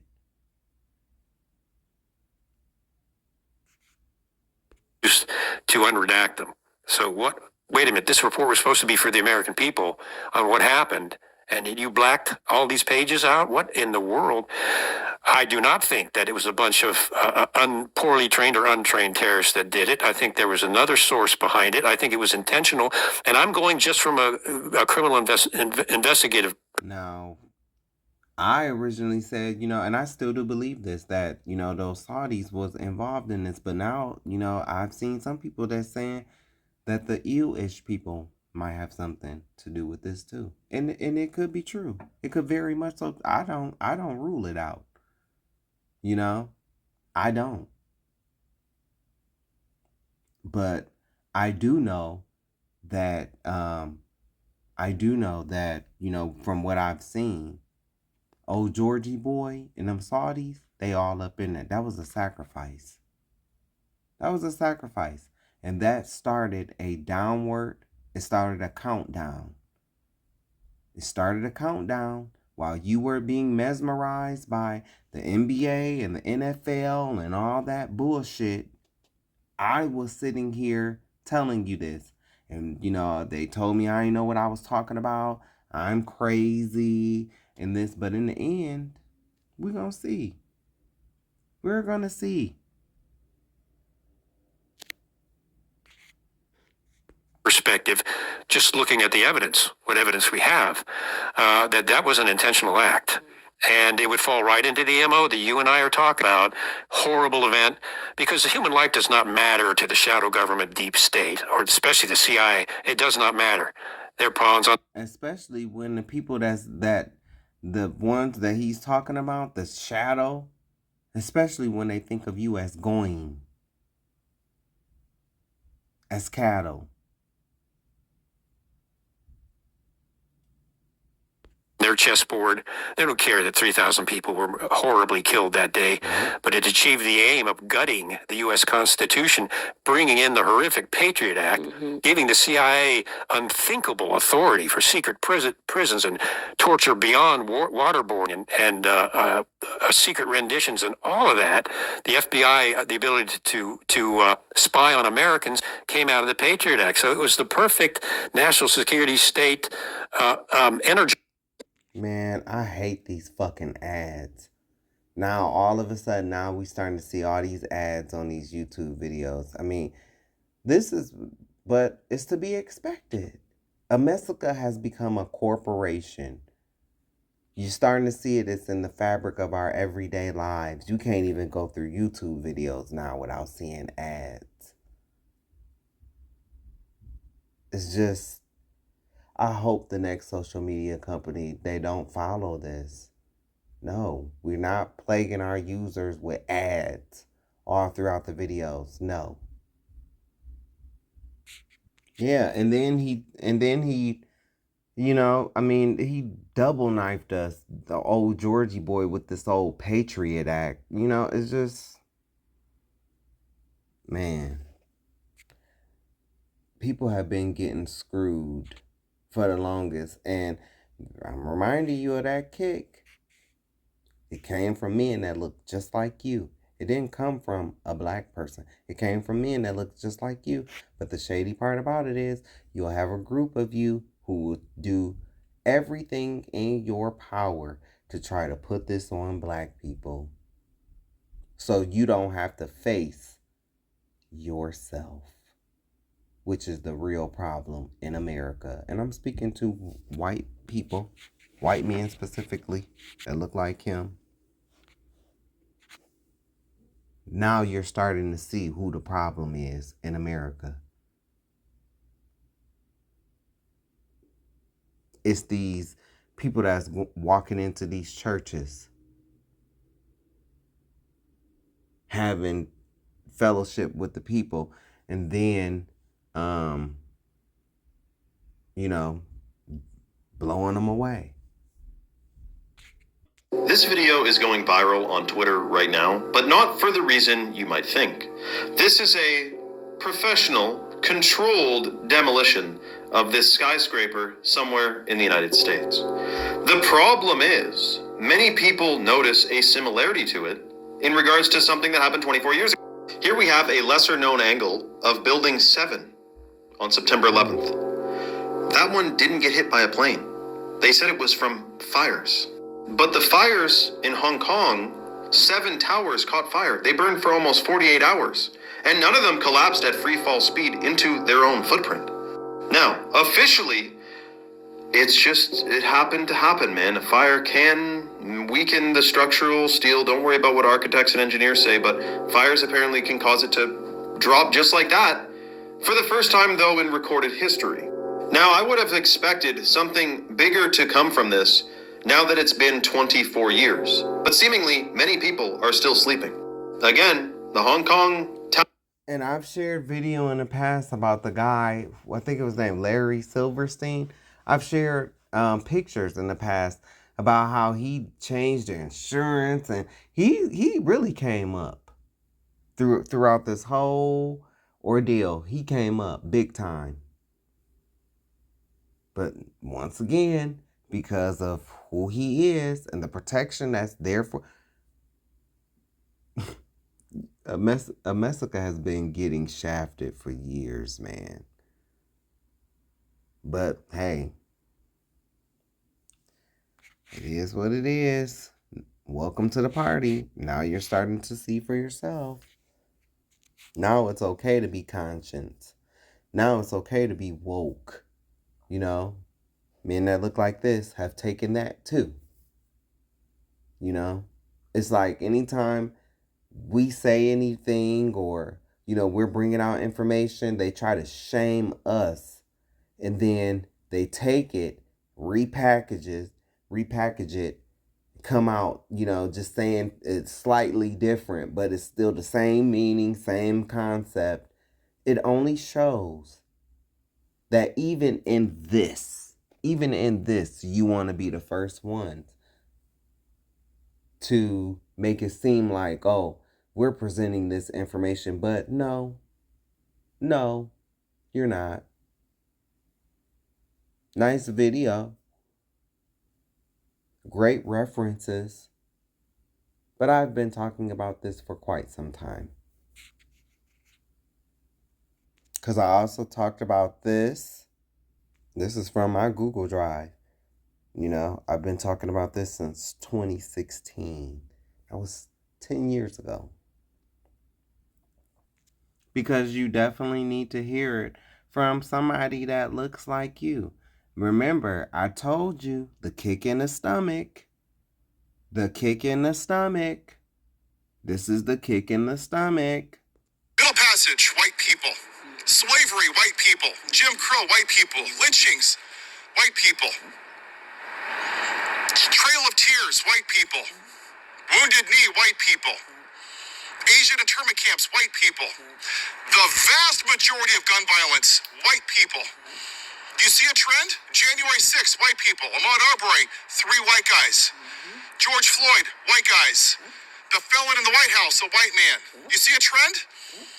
But somehow, the white man has convinced stupid, uneducated, trailer park trash, 3-teeth inbreds, white supremacists, Triple K members, that the brown people picking your almonds and your walnuts and your lettuce and your avocados, somehow they're the fucking problem. Right. They're not. We are.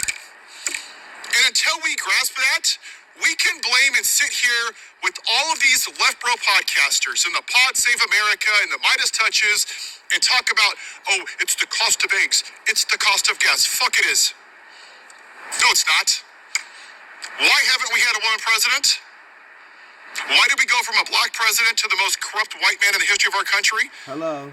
Why did the majority of white people, the only demographic that didn't vote for Harris, and that same demographic didn't vote for Zohran Mamdani? Because we're the problem. Because there is a chunk of this country that is afraid that the white majority is going away. And this country and the Republican Party has done a good job of indoctrinating a bunch of white men. I don't always get. Hold on. Thank you, sir. Thank you. See, I can rock with that. I can rock with you telling the truth like that. 'Cause that's the truth. That's the kick in the stomach. That's what you're facing right now. And it's not just that. It's not just that. That kick in the stomach is what that white man just said, but also what I just showed you from Kirk as well. You were thrown under the bus. You were set up by a group of people. It wasn't the brown and black people that's picking your almonds. Sorry.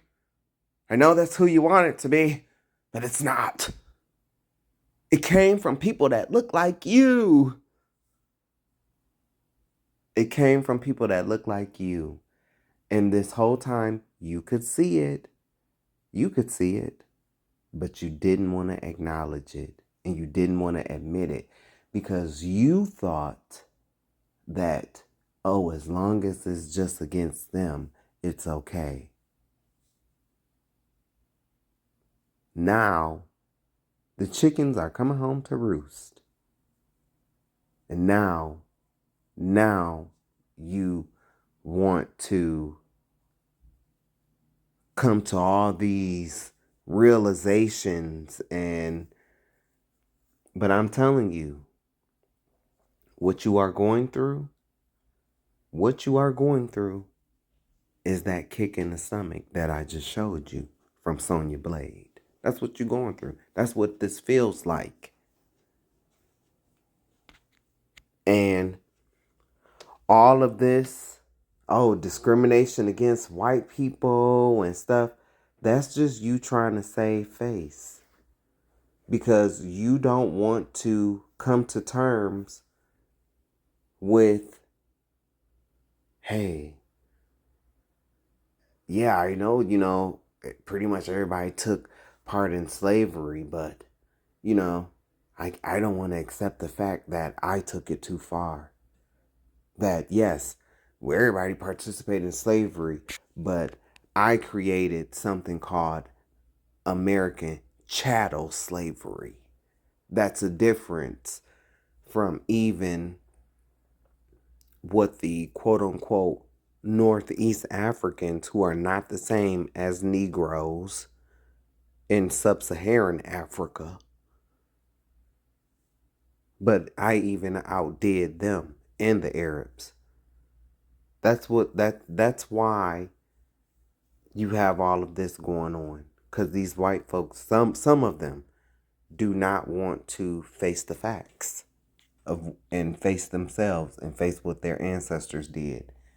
That's why I didn't do it, but you still benefit from it. You've built your home on stolen land. On land that you knew. Your corporation is on stolen land. But yet you don't want to give these people a chunk of the money. So yeah, you are complicit. You are complicit. And that's why this is happening. And I don't feel bad for it, but my heart does go out to,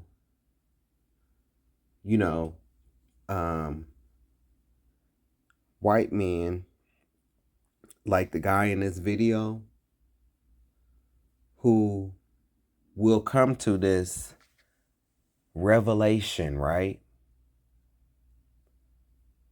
But not understanding that just like when my people ran into Africa and we lived and we were in sub-Saharan Africa,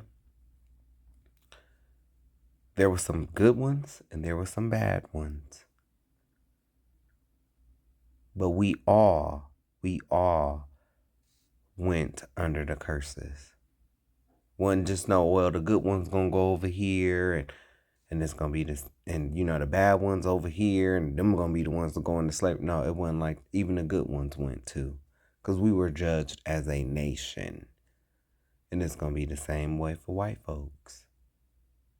Even the quote unquote good ones are going to be judged for the sins of their forefathers, just like we were. Along with white men, most of the white men in my comment section are very abusive and don't like me very much. But when I meet an ally, somebody that is going to tell the truth, no matter what, I have to share it with you. I agree, and I'm the same way. That's why I say I'm not racist. The guys that are in her comment section, they would deem me racist, but I'm not. I don't even want to see, nothing bad happen to them. But I understand the universal law. Treat others how you want to be treated. I understand what goes around comes around. I understand what you send out will come back ×3. And I understand that he that leadeth into captivity shall be taken into captivity. No matter what your white devil theologians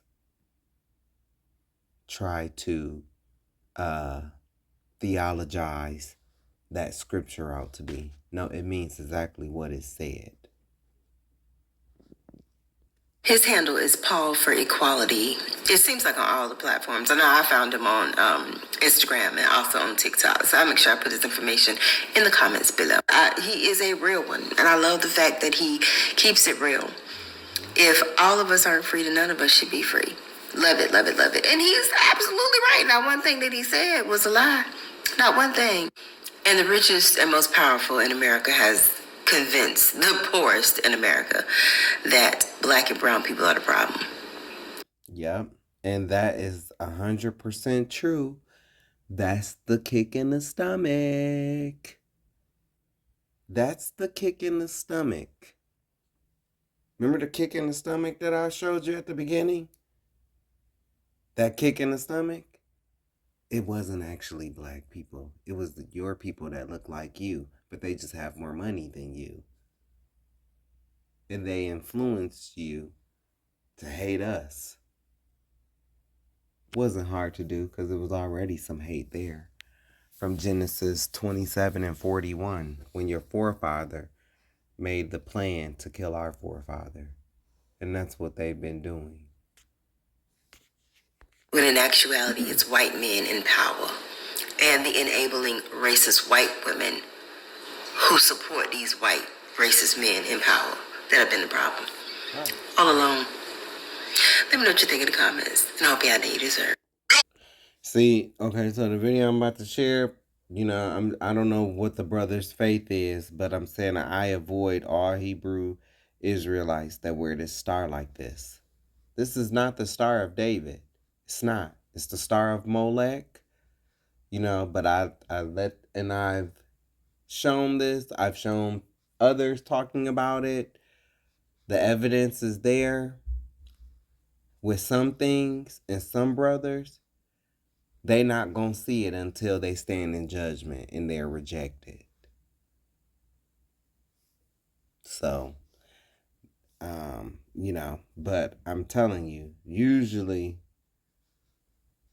it's people who wear this star, they want you to kiss their boots and stuff like that. Or they're part of organizations that think like that. And I'm saying over here, I don't think like that. I don't want nobody kissing my boots. One, because I don't, secretly get off to white women kissing my boots like some of these other brothers do. They get off to that because they secretly like white women anyway. And I don't want no man kissing my boots because I ain't never been into no freaky stuff like that. Like, I ain't never been into no. No. I ain't no better than anybody else. I'm a sinner too, just like everybody else. I am a filthy rag, just like everybody else. It just that happens that these ew-ish people, these ashy, nasty bastards, are the filthiest. They more filthier than me. Okay? It's only one person that's perfect. That's the Father. Christ even said that. But anyway. If I am white, but I say that I'm black, does that mean I'm black? If I can speak a language that you speak, but I'm not the same bloodline as you, can I claim to be that bloodline? If I come from Europe and my bloodline comes from Europe, can I say that I'm Jewish and then be from Africa? Can I call myself a Hebrew, but not even descend from Afro-Asiatic descent? There's that term again. Afro-Asiatic. I've talked about that term on other videos. I've told you. These people, and this guy is on point in everything he's saying. I just paused it because I've told you about, they went through great lengths. And who is they? The elites, the people who he's talking about. They came up with all these different terms. Afro-Asiatic, and all of this stuff. Because it was kind of like here, we still in your identity and we gonna keep changing what you are to keep you away from this while we over here still in this. That's what it was. That's why we've been given new names, a new byword, a new name. Every, generation, it seemed like, went from Afro-Asiatics, to niggers, then coloreds, then African Americans, crap. Then, with the rap music, niggas, and then black,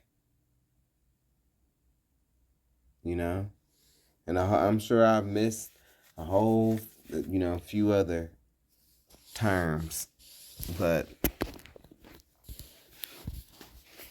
that's why they've changed our name so much. Was I born? Was I raised? Was my bloodline even from where Eden was? No, the fuck I can't. Because I am not what I am not.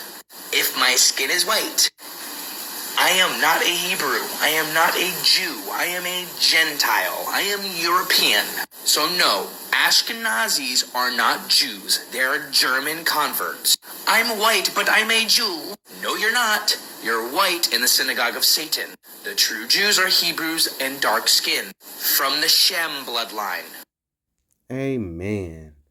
See? This is a Gentile. This is a real Gentile, bro. This is a Gentile. They know. This is a remnant that will be saved.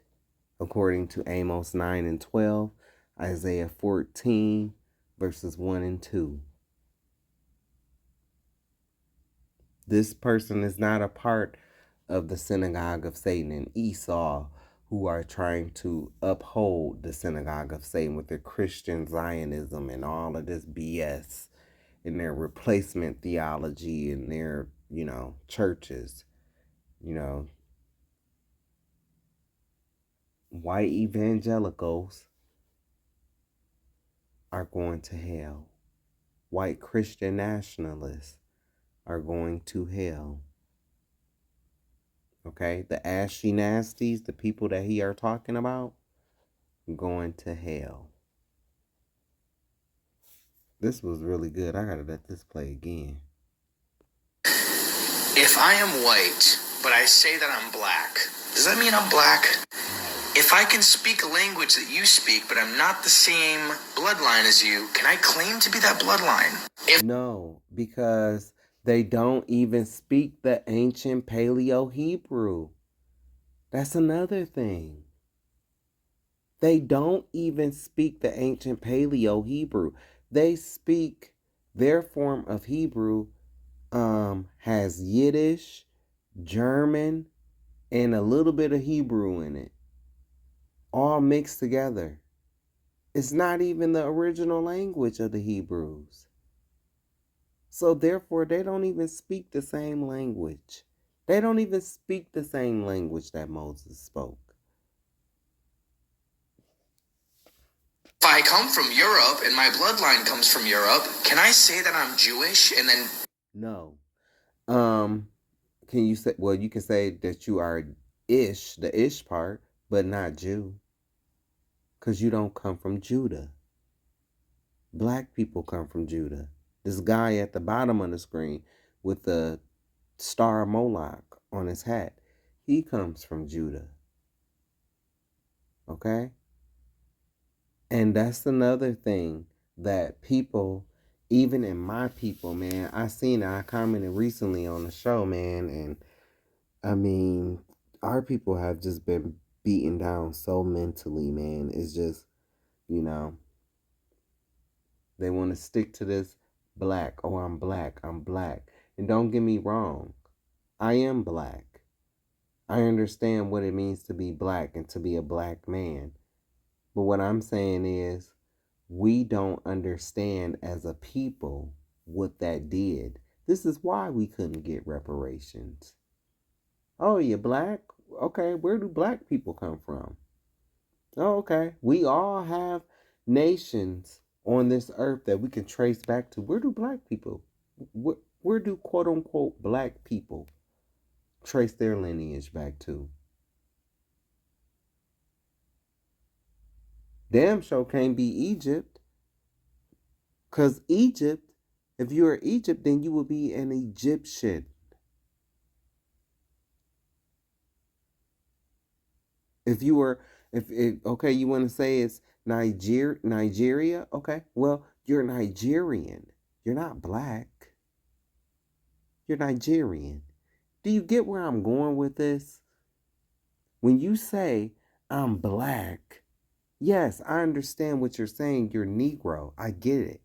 But what you don't understand, ma'am and sir, that's not going to hold up in a court of law.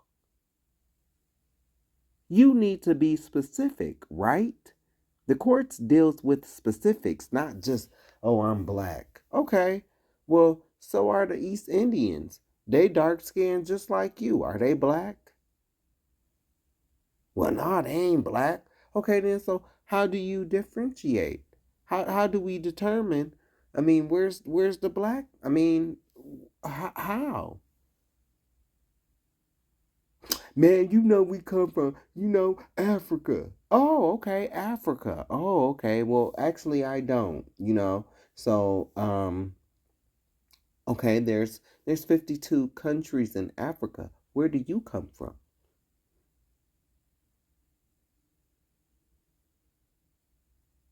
Crickets. I've even seen some black people still believe in that lie that we come from the children of Ham. Just dumb. Proud to be misinformed. You got women out here, black women who, they've been hurt by some Hebrew dude and now, they done took, or they came across some camp. Oh, I ain't a Hebrew Israelite no more. You still are a Hebrew dummy. It's about the DNA. It's about the bloodline. It's not about the color of your skin. That's a big misconception. If it was about the color of your skin, baby, they would dog East Indians. You know, not the the ones with the dots on their foreheads. Cause they, Apu. Remember Apu from The Simpsons? He was Indian, but he looks black. Why they don't dog them? They the same skin color. Why don't dog them? Because they know that their bloodline is different. That's why. Just using that term black, that's not gonna hold up in no court of law for no reparations. No, you need to be able to prove. No, see, we came from here. We came from here. This is our people, and we was brought to here. We not just, that's why all in the Bible people were given lands, were given names, and the people came from those lands. That's they called themselves after those lands. But today you just want to be called a color. So if I and so if I'm calling myself pink, where do I come from? Where is my land? Where is my territory?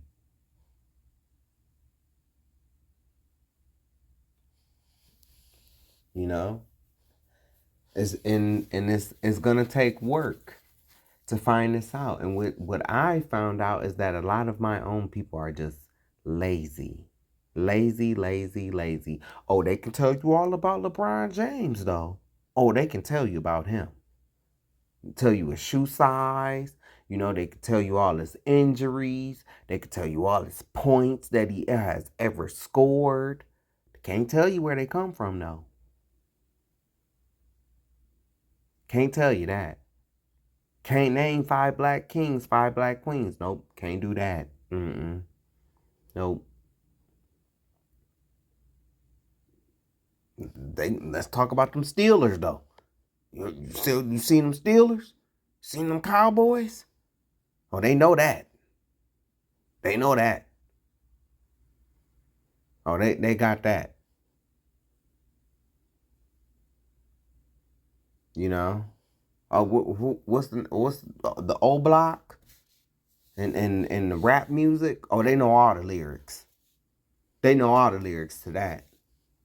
They can't tell you who they are, where they come from, but they know the lyrics to that. Little 4-year-old girl. Oh, she know get it sexy, get it sexy. Can't even say her numbers, but she know that. Then we scream, protect the kids, protect the kids. Baby, you already lost. She already talking about get it sexy at 4 years old. You've already lost.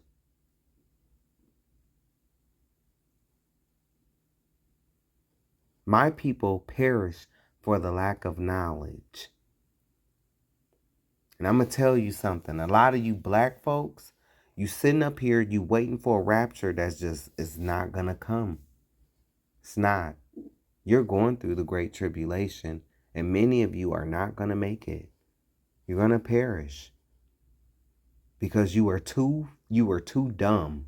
Like you were too dumb to, it's just like in war, it's just like,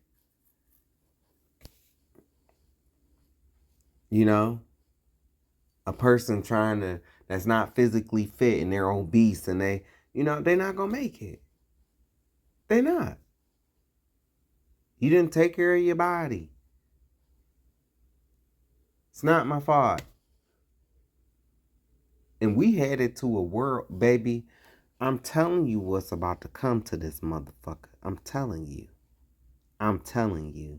You know how you people like to call into these corporations? Oh, I need an extension. Because of such and such and such and such. And, I thought, don't companies have to help? You just wait. You just wait. You just motherfucking wait, bitch. These companies, When shit hits the fan, these companies are going to show you. They're going to show you. Nah, Boom Squeesha. Nah, Becky. I don't care that you got 7 kids.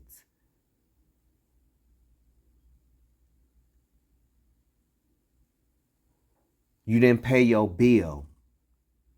Your service is getting turned off. Period. You ain't got our money. Service off. Ain't no, let me talk to a supervisor. The supervisor gonna tell you the same thing. You ain't paid the money. Service off. Well, what am I gonna do? I mean, I can't work and I'm telling you, that's where we going to. Well, I guess you'll be freezing. Well, I guess you'll be without lights. And you want to know why? Because, these corporations, they can't see. They can't see. But God can. You sitting up here screaming, I ain't got money, I ain't got money, I ain't got money. But yet you going to buy Tyrone some Jordans.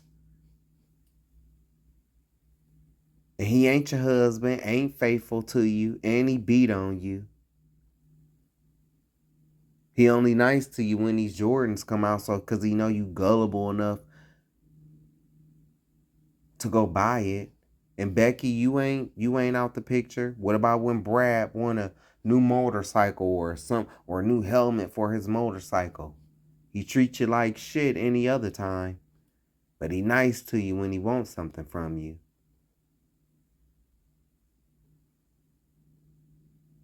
My point is, people be out here, you not paying your bills, but you out here spending your money on foolish shit. Jordans. And just foolishness.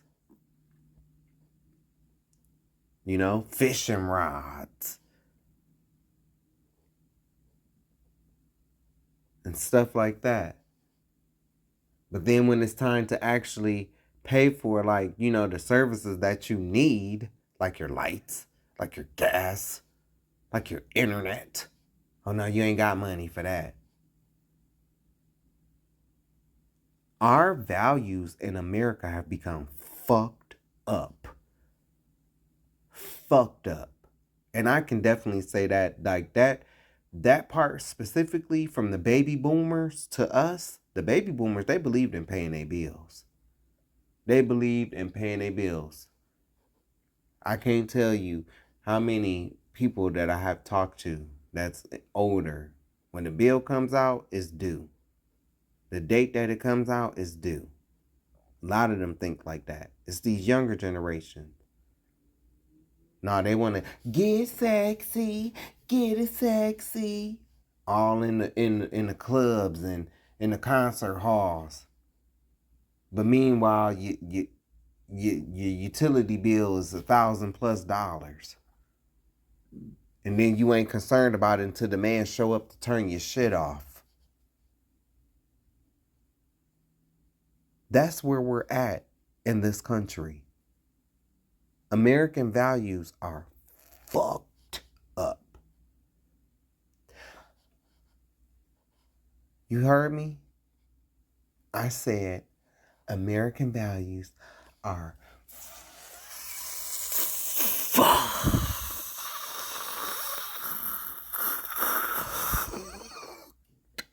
up.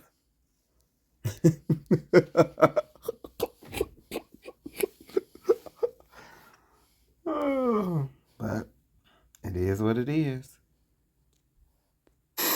Be from Africa? Can I call myself a Hebrew, but not even descend from Afro-Asiatic descent? Was I raised, was my bloodline even from where Eden was? No, the fuck I can't. Because I am not what I am not. If my skin is white, I am not a Hebrew. I am not a Jew. I am a Gentile. I am European. So no, Ashkenazis are not Jews. They're German converts. I'm white, but I'm a Jew. No, you're not. You're white in the synagogue of Satan. The true Jews are Hebrews and dark skin from the Shem bloodline. Speaking of, this is just, but you're going to see a lot of this because Hollywood is controlled by these same people that I'm talking about. And the money is not moneying. Hip hop is drying up and the reason why hip hop is drying up is because those people came in and infiltrated it like liar con men. You might know him as Leor. But they came through, they've exploited our people, and they've done stuff, created people like this to influence our people to keep us in the gutter,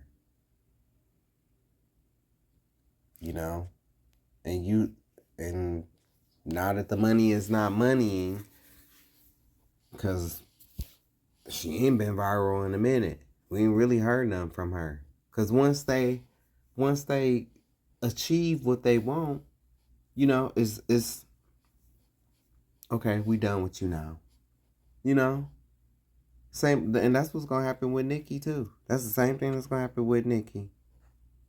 Sigmund Freud came from a Sabbatean family. This is Jewish mysticism, and they believed that this man, Sabbatai Zevi, was their messiah. He was a homosexual psychopath who believed in practicing incest as a sacrament. This is how they were going to move forward in the world. And Sigmund Freud discovered that the reason that they do this is because it conditions the child to grow up to be a psychopath, because of what they have to go through trying to understand why their parents did this. This is all real. All of these authors are Jewish. They support the Jewish movement. Yeah. The second author, David Bakan, I think actually regrets writing his book because he thought it was going to be this like expose of, why the Jews in Europe should be sympathized for. And then people went, wait, what's going on here? It's right in your face what's going on. They have a tremendous amount of power. They've always had power. And it is because what they believe in is evil is okay. They believe in the doctrine of evil, that you must lower yourselves and commit the most depraved acts of evil to prove that evil doesn't actually exist. And then you can ascend in society. That to me seems to be the guiding philosophy of people in Israel, I would say. Like this idea that you can commit acts of evil to get ahead in society. When I see what's happening in Gaza, how do you look at this and not understand this is evil? And years from now, they would try to rewrite history, and they would try to say, oh, no, we only played less than 1%. Less than 1%. When today we are seeing what's going on. That's how these people are. They did the same thing with us. It's plenty of records that show. They own the ships. They own majority of the plantations. They were the majority in the slave trade. They ruled the slave trade. That's why on Jewish holidays, the slave markets will be shut down. But then they come out with this, oh no, we played less than 1%. That's lies. Lies. But guess what? God saw it. And it fits them perfectly. They see everybody else is going. That's why they can sit up here and sell a child. That's why they can sit up here and in their Kabbalah and in their Talmud, they believe that they can do stuff with minor boys and girls because they're not adults. This is how they think. And I've been showing you this stuff all this time throughout my videos. And I'm going to tell you something. A prophet is never accepted in their hometown, in their home. I had so much hate and jealousy towards me because I would talk about this stuff. And at the time that I started talking about it, it was not popular. It was not where all these grifters are at now. There was no Candace Owens when I started talking about this stuff. So if she ever hear that, if she ever hear this, and I think I just want my videos to be heard. I'm not looking for monetization or anything. But if she was to ever hear this, I was speaking about this stuff, all the stuff that you are learning now, Candace, and that you're coming to the realization about. I've been talking about this stuff for 10 plus years. This next video that I'm going to show you, it was a little experiment. But white folks, this represents you. See, you thought, oh, as long as, this government is treating black people like that, I'm just, it's okay. I'm just going to stand here and, I'm not going to say anything. But now that you see, oh, it includes you too. Now you're scared. But it is what it is. You there, second desk, blue jacket. What is your name? My name is Alexis. Alexis, please leave my lecture room. I don't want to see you at one of my lectures ever again. I don't understand.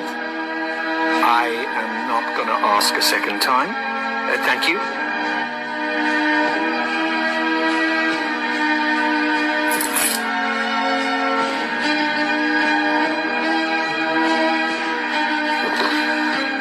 Even her own peer that kind of looked like her. Well, she looked like her. I don't know if they the same race, but she didn't even say nothing. Kind of goes to show you.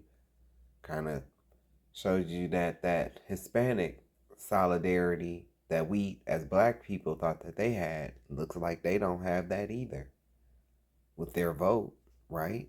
Why are there laws? What are laws for? Anyone? Social order? To protect the person's personal rights. So that you can rely on the government? Justice? Thank you. Tell me, was I unfair to your classmate just now? Indeed I was. So, why didn't any of you protest? Why didn't any of you try and stop me? Because it wasn't them. Why didn't you want to prevent this injustice?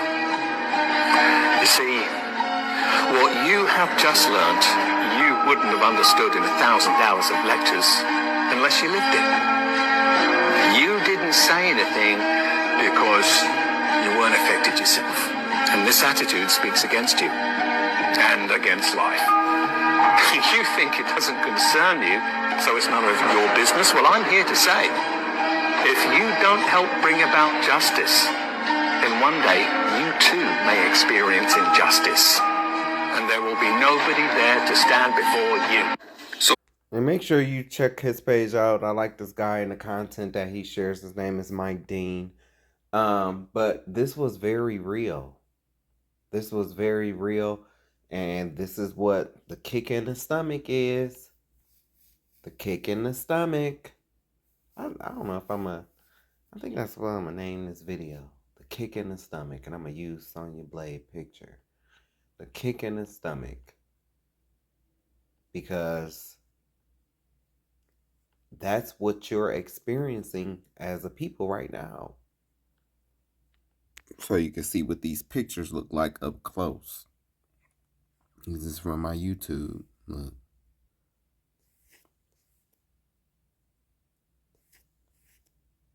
You see that? That was on the queen's brooch. The false queen. But look, that's this picture of a white angel stumping down on a black man. That was on her brooch. See, and I said color doesn't matter as long as they're on top. You know, they say color don't matter, but then they create all kind of pictures like this on the right. You know, it's wrong. They're liars. And I stay away from all people who I don't see color. You know, I stay away from them people.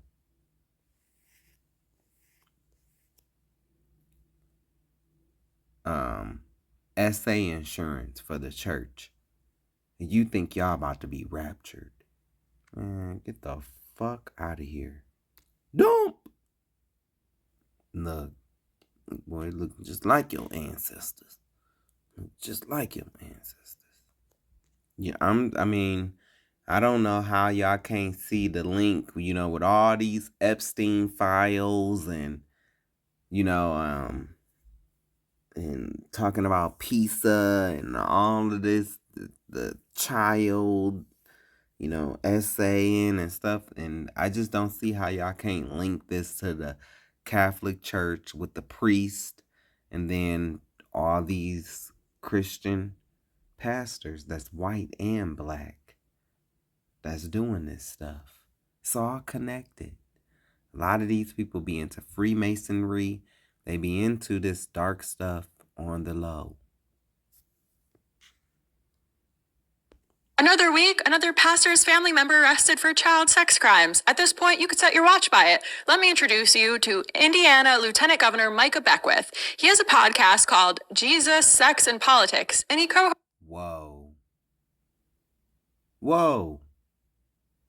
hosts it with Pastor Nathan Peternall, who runs Life Church, a multi-campus megachurch in Indiana.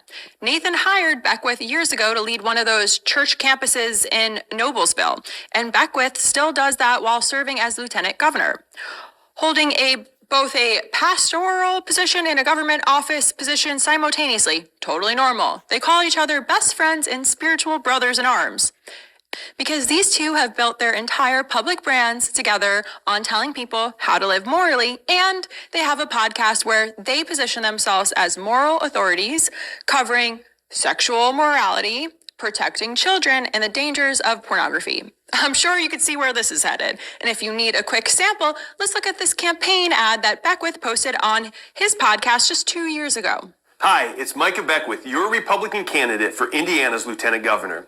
I'm often asked, what is the motivation for me to run for Lieutenant Governor? It's because you hide all the kids in your gap. Oh, sorry, did I say that out loud? Sorry.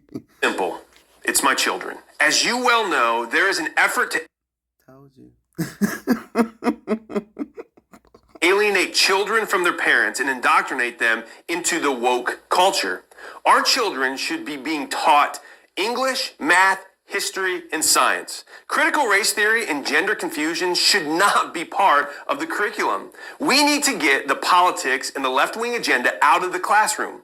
Like you, I strongly believe that parents should make the decisions for their children, not the school system. This is an all-hands-on-deck fight. Our next governor is going to need a strong partner to take on the woke culture.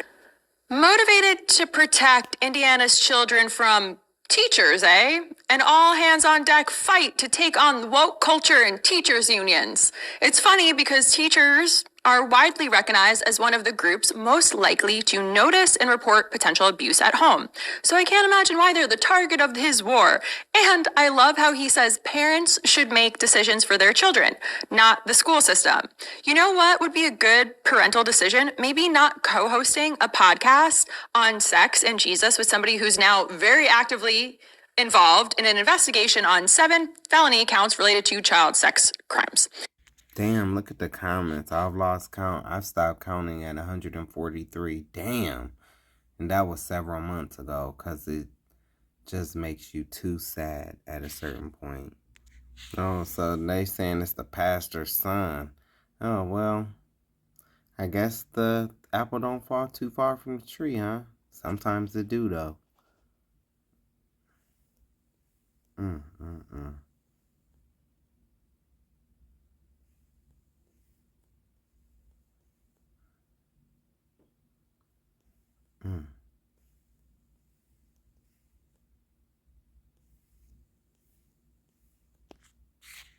y'all are reading in these Epstein files was just a regular day on a slave plantation. Welcome. You just care now that you know that the victims look like you. Right. That the women and the children look like you. And the men. They've been eating kids. They've been torturing kids. They've been mutilating kids and women. And men. They've been experimenting on women and children. And men. hate to be the one to break it to you, but y'all's beloved founding fathers were monsters. Mm-hmm. The ones that y'all love to romanticize and throw up on monuments. Complete monsters. Those Disney princesses, Pocahontas, her name was Matoka. She wasn't a princess by any means. There was no love. Her name was Matoka, and John Smith and his crew sexually assaulted her up until her dying day. She was a child. Mm-hmm. The Epstein Files is not new. The Epstein Files is who this country is and has always been.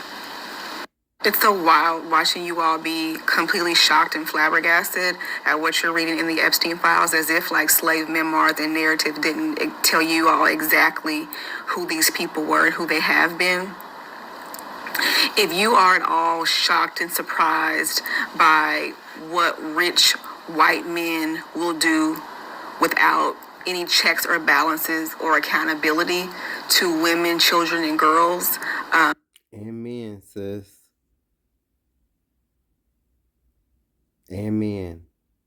Men are victimized as well. You exist in this country from a place of privilege. A lot of us been knowing. Like I said, you trusted a shady ass businessman. Just like, you ain't gonna see them those quote unquote stimulus checks, that he was promised. Cause I seen somewhere he act like he forgot he said it. What checks? Y'all so mesmerized by people's celebrity that you will fall for anything. And that's what this is going to be, a lesson. A very hard lesson that I don't think this country will ever fully recover from, if at all. Baby, didn't I just tell you? That was never a symbol for Judaism. So even the Star of David, that was never a symbol for Judaism until Sebastian Zibai, 1666. This is when he declared himself the Messiah. And that symbol is actually from Solomon. They believe that it has mystic powers. Prior to that, it was the Kiddush cup that represented Judaism. So if you go on Wikipedia, it'll tell you that. It's Kabbalistic. So they're wearing the Star of David. The Jews that I went to school with, do I think that they're practicing orgies? No, of course not. The Reformed Jews are not doing that I went to school with. They're being told, you wear this because the Holocaust happened and you should love this symbol. It's a symbol of who you are. And I am challenging them to learn more because it does go back to Baal worship. You're exactly correct when you say that. They don't know that no more than I knew things about Black history. You know what you're told. We have to all become more studious on the topic of theology is what I think. Meaning, become more informed on theology, aka their lies, because it was through theology that they was able to bring all this bullshit in. I just told y'all about that star. It comes from Molech. It didn't come from Solomon.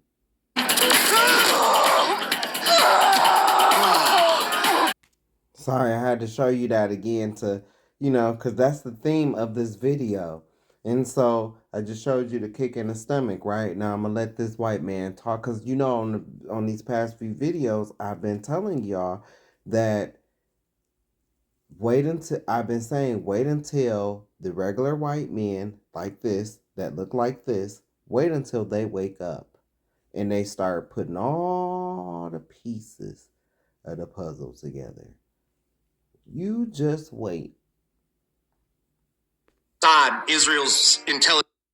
So I just learned where Mossad, Israel's intelligence agency, gets its name. It's from Masada. It's a place. I can't believe I didn't put this together before. And the history of. Do you see?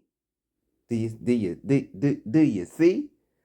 What did he say? I can't believe I didn't put this together before. I believe him. You want to know why? Because this government used white Christian pastors that look like him. And see, he won't trust what I say. Even if he's not racist and he doesn't hate Black people, he's not going to trust what I say because I don't look like him. But he'll trust people that look like him, will trust these John Hagees and, these Rob Parsley and I think that's his name. They'll trust them because they look like them. And that's what happened. And so when it's those white Christian pastors that's telling you, oh yeah, we gotta bless Israel. I think what it was, they use a scripture. Those who bless Israel shall be blessed, those who curse Israel. But they're not Israel.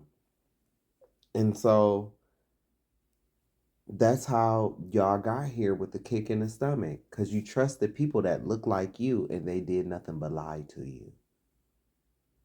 So I just learned where Mossad, Israel's intelligence agency, gets its name. It's from Masada. It's a place. I can't believe I didn't put this together before. And the history of it will explain to you how dangerous Mossad is. I was just listening to Kevin Shipp on Redacted talk, blow the whistle on the CIA, their dirty shit, their relationship with Mossad, assassinations, things like that. And he called it the Masada defense, and they have no red lines, and they will even threaten the use of nuclear weapons. And all of a sudden, this fucking just light bulb went off my head, and I was just like, holy shit. Masada is a place. It was a mountaintop citadel from ancient times during Rome. When Rome flattened Judea in what Rome called the War of the Jews, because everything that Israel is doing to America now, the blackmail, the bribery, the extortion of our tax dollars, the use of our military, these are the same things that the Jews were doing to Rome in, 200 BC. And wait until you find out that you and those people became related. You became related. That's the missing piece. That's the missing piece, and that's another part that they're not gonna want to accept. That all of them, they come from Esau. All of them. And you have, well, ain't none of them good, but you have decent ones, and then you have them ones over there that have even thrown their own people under the bus, like they did with the Hollowhawks and a few other events. Because they don't care. They will do whatever. They will use whoever. They will, whatever needs to happen, they will do it to get to their ultimate goal. Way up through 72 AD, Rome finally has enough of it, and they go over there and they're like, you're going to pay your taxes or surrender. The Jews get completely arrogant with them, and they say, no, our God has blessed us. We're going to fight to the very last man. And they were like, fuck you. And they made the Romans work for it. Rome said, everybody can live. All you have to do is just pay your taxes and respect everybody else's gods. They refused to do that. They could not do that. So Rome basically flattened all of Judea. Like, that's what it was called at the time. It wasn't fucking Israel. Wait a minute. Are you talking about the Great Fire of 70 AD? Because that's what happened. See, even in these stories that these people tell, it's not accurate. And those people even tell it different. That's over there right now. Those was black people that they came against. Black people ran into Africa in 70 AD from Judea.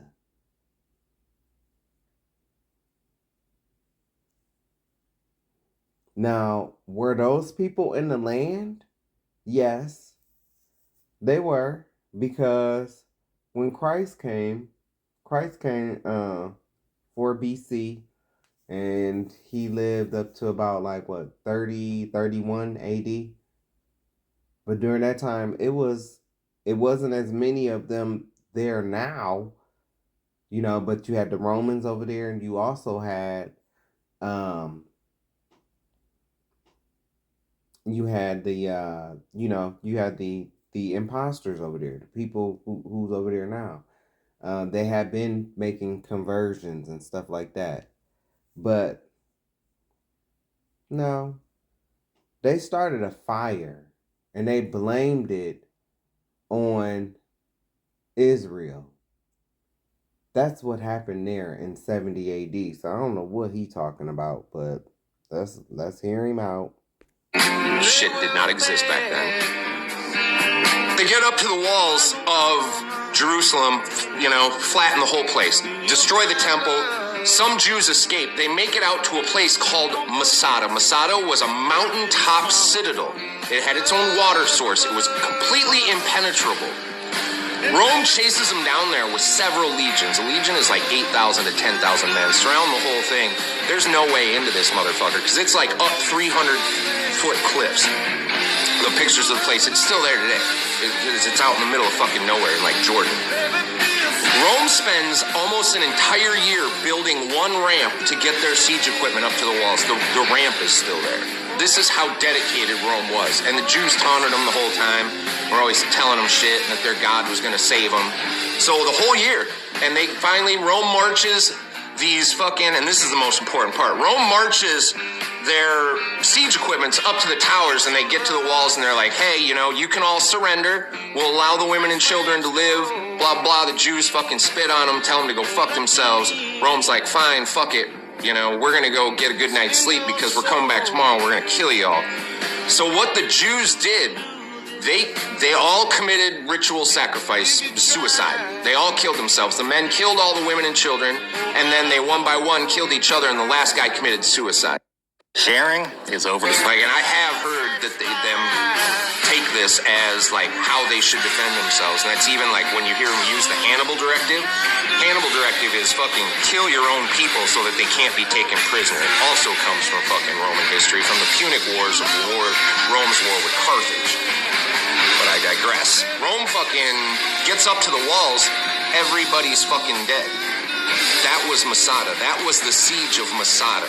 That is what they have named Israel's intelligence agency after. 0 red lines. Nothing is off the table. There is no one they won't kill. There is no one they won't cheat and steal from. Now, this part that he's talking about is true, and I'm not down to what he's saying there. I ain't doubting that. Because what we have to remember is that some did escape, right?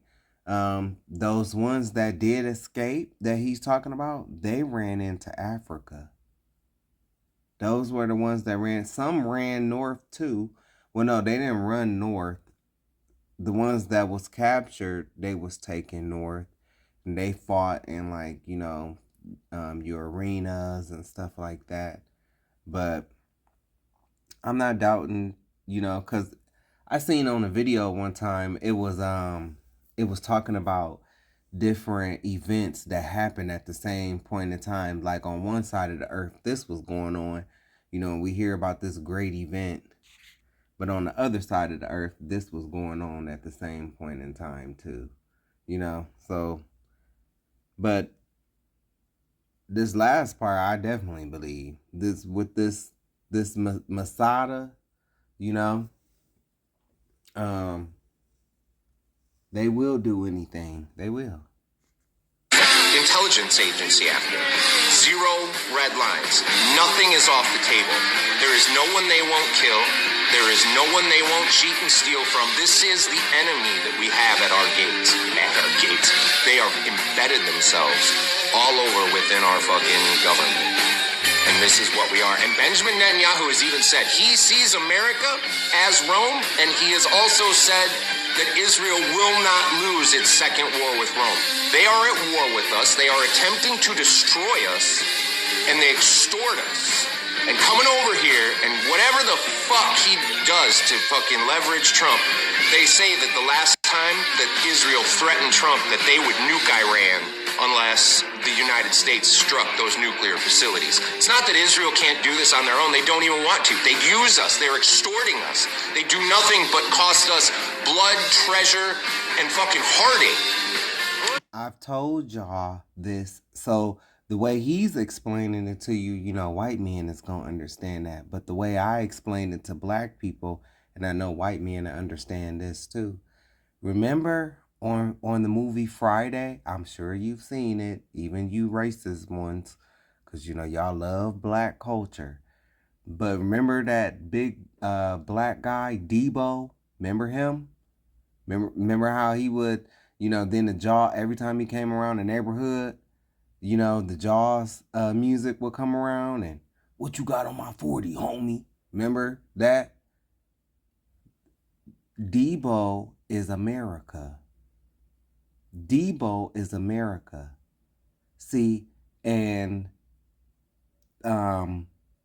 Debo represents America, and Debo is on strings. Debo is being used as a puppet, and he go around to different neighborhoods, right? Jacking people and stuff like that. But what happens when the kingpin don't need Debo no more? That's where we at too. That's why all these other nations are, and I've said this on other videos. I think Russia has one testicle of dump, and I think Israel has the other one. They got him by the balls. But America is Debo. I've said this countless of times on my videos. They use our soldiers, our military, to destabilize the entire Middle East. This is what has been going on. This is a 2,000. Yes. See? I've been saying this. Wait until they wake up. Wait until the white men like this wake up. Wait until they wake up and find out how they was used. And guess what? It's a chilling day because this is a white man, and he's finding out his fellow white man, Dump, who's in office right now, is being used by them to do all their, and the white men that came before him, and including Obama. That whole Gaddafi stuff, that was for them. That was for them. That wasn't for America. That was for them. So, complicit as well. Year-old scam. This isn't something new. You need to fucking understand your history so you can understand where we're going and what threats we are under from right now, because they don't even hide it. They don't even hide it. That shit is out. Because they don't have to hide it no more, because it's mission accomplished. Mission accomplished. That's why they brought in TikTok. That's why now what he's going to have to go back and look at is your participation, not his specifically, but your people's participation in bringing shit in like the school prison to pipeline system. When you follow the money trail, it leads back to them. They've been on all fronts, dumbing down our people, getting it to where we don't have attention spans. We can't sit and watch videos this long no more. Because of TikTok and all these other social media apps. But at least they're waking up. In plain open. Go read a fucking history book. Go read Cicero and fucking Pliny the Elder and Pliny the Younger. And you can read the Romans in their own words. You can go read Josephus's War of the Jews. 1,000-year-old scam. This isn't something new. You need. They use our soldiers, our military, to destabilize the entire Middle East. This is what has been going on. This is a 2,000-year-old scam. This isn't something new. You need to fucking understand your history so you can understand where we're going and what threats we are under from right now, because they don't even hide it. They don't even hide it. That shit is out in plain open. Go read a fucking history book. Go read Cicero and fucking Pliny the Elder and Pliny the Younger. And you can read the Romans in their own words. You can go read Josephus's War of the Jews in their own words, what they were doing. And you're going to be like, Jesus Christ, dude. Like, was this written today? Like, this is all the same shit that they've doing to us, extorting us and using our military. Yes. That's what they've done to other countries. That's why they've been kicked out of other countries. See, in the front, they're posing to you like, oh, we're God's chosen people. You bless Israel, and you'll be blessed. But behind the scenes, they're infiltrating your people with Pornhub, OnlyFans. They own the porn companies. They own the dating apps like Grindr. This is what they've been doing. But guess who told you that these people wasn't the people? Guess. Guess who told you first? The Black Hebrew Israelites. The Black Hebrew Israelites. Whether you agree that Negroes are the Jews, you cannot deny that these guys on the corners, guys like myself, have been telling you that these people are not the real people. You can't deny it. People do not change. This world does not change. Learn your history. Good luck to you. Long live the Republic. Sorry, buddy. I hate to say this, but it's over for your republic. Only a remnant of your people is gonna make it. And I don't hate this guy at all. I don't even, I don't know if he hates black people or not, but I don't hate him, I feel part of me wants to feel bad for people that look like him, but the majority of me can't, because I can't feel bad, because it's not like people didn't try to tell you. People tried to tell you. People tried. People tried to tell you. People tried to warn you, but you would not listen. You would not listen. You would not listen. And I'm sorry, but I'm not sorry when I say this. That is a part of that scripture in Obadiah when it says, Esau, the pride of thine heart, hath deceived thee. But I want to take the time to shout out one of who I feel is one of the greatest white men ever. I don't care what nobody say. And I ain't cooning. No, I really do feel like this. Like, Jim Carrey is amazing. Always has been. Always have been. Is the mark of a villain. It is the mark of a villain. Kidnapping children is not what great nations do. Is that a gang sign? Have you, Oh, like you don't know what it is. And I'm sick of it. I want everybody to be in on the joke, man. You know what I mean? For years now, talk show hosts, people on television, people in sitcoms have been hired by the government to throw you off the track, to distract you, to make you laugh and stuff like that, make you happy and docile so you don't know what's really going on. When they get out there in the woods in a circle naked and they decide these things and, you know what they're trying to do? Who? This thing is buzzing. Hold on. They're trying to turn us into, consumer drones of some sort. See, I told you. This is all about them, people that look like them, being able to present this information now. But Black Hebrew Israelites have been presenting this information since the 1960s. But see, they want to be the ones that are in the spotlight. But guess what? Guess what? In judgment, you're going to find out that if you don't tell the truth, you're going to find out that you are no better than these people that you are exposing. You are no better.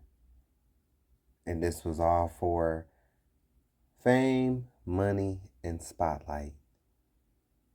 And even then, that's why you're going to see these Negroes, these black people who everybody hated, everybody disparaged. You're going to see why they were chosen and why you had, not Eric, but I'm just saying people that look like them in general, why you had so much hatred for these people. Because they were the chosen. Love you.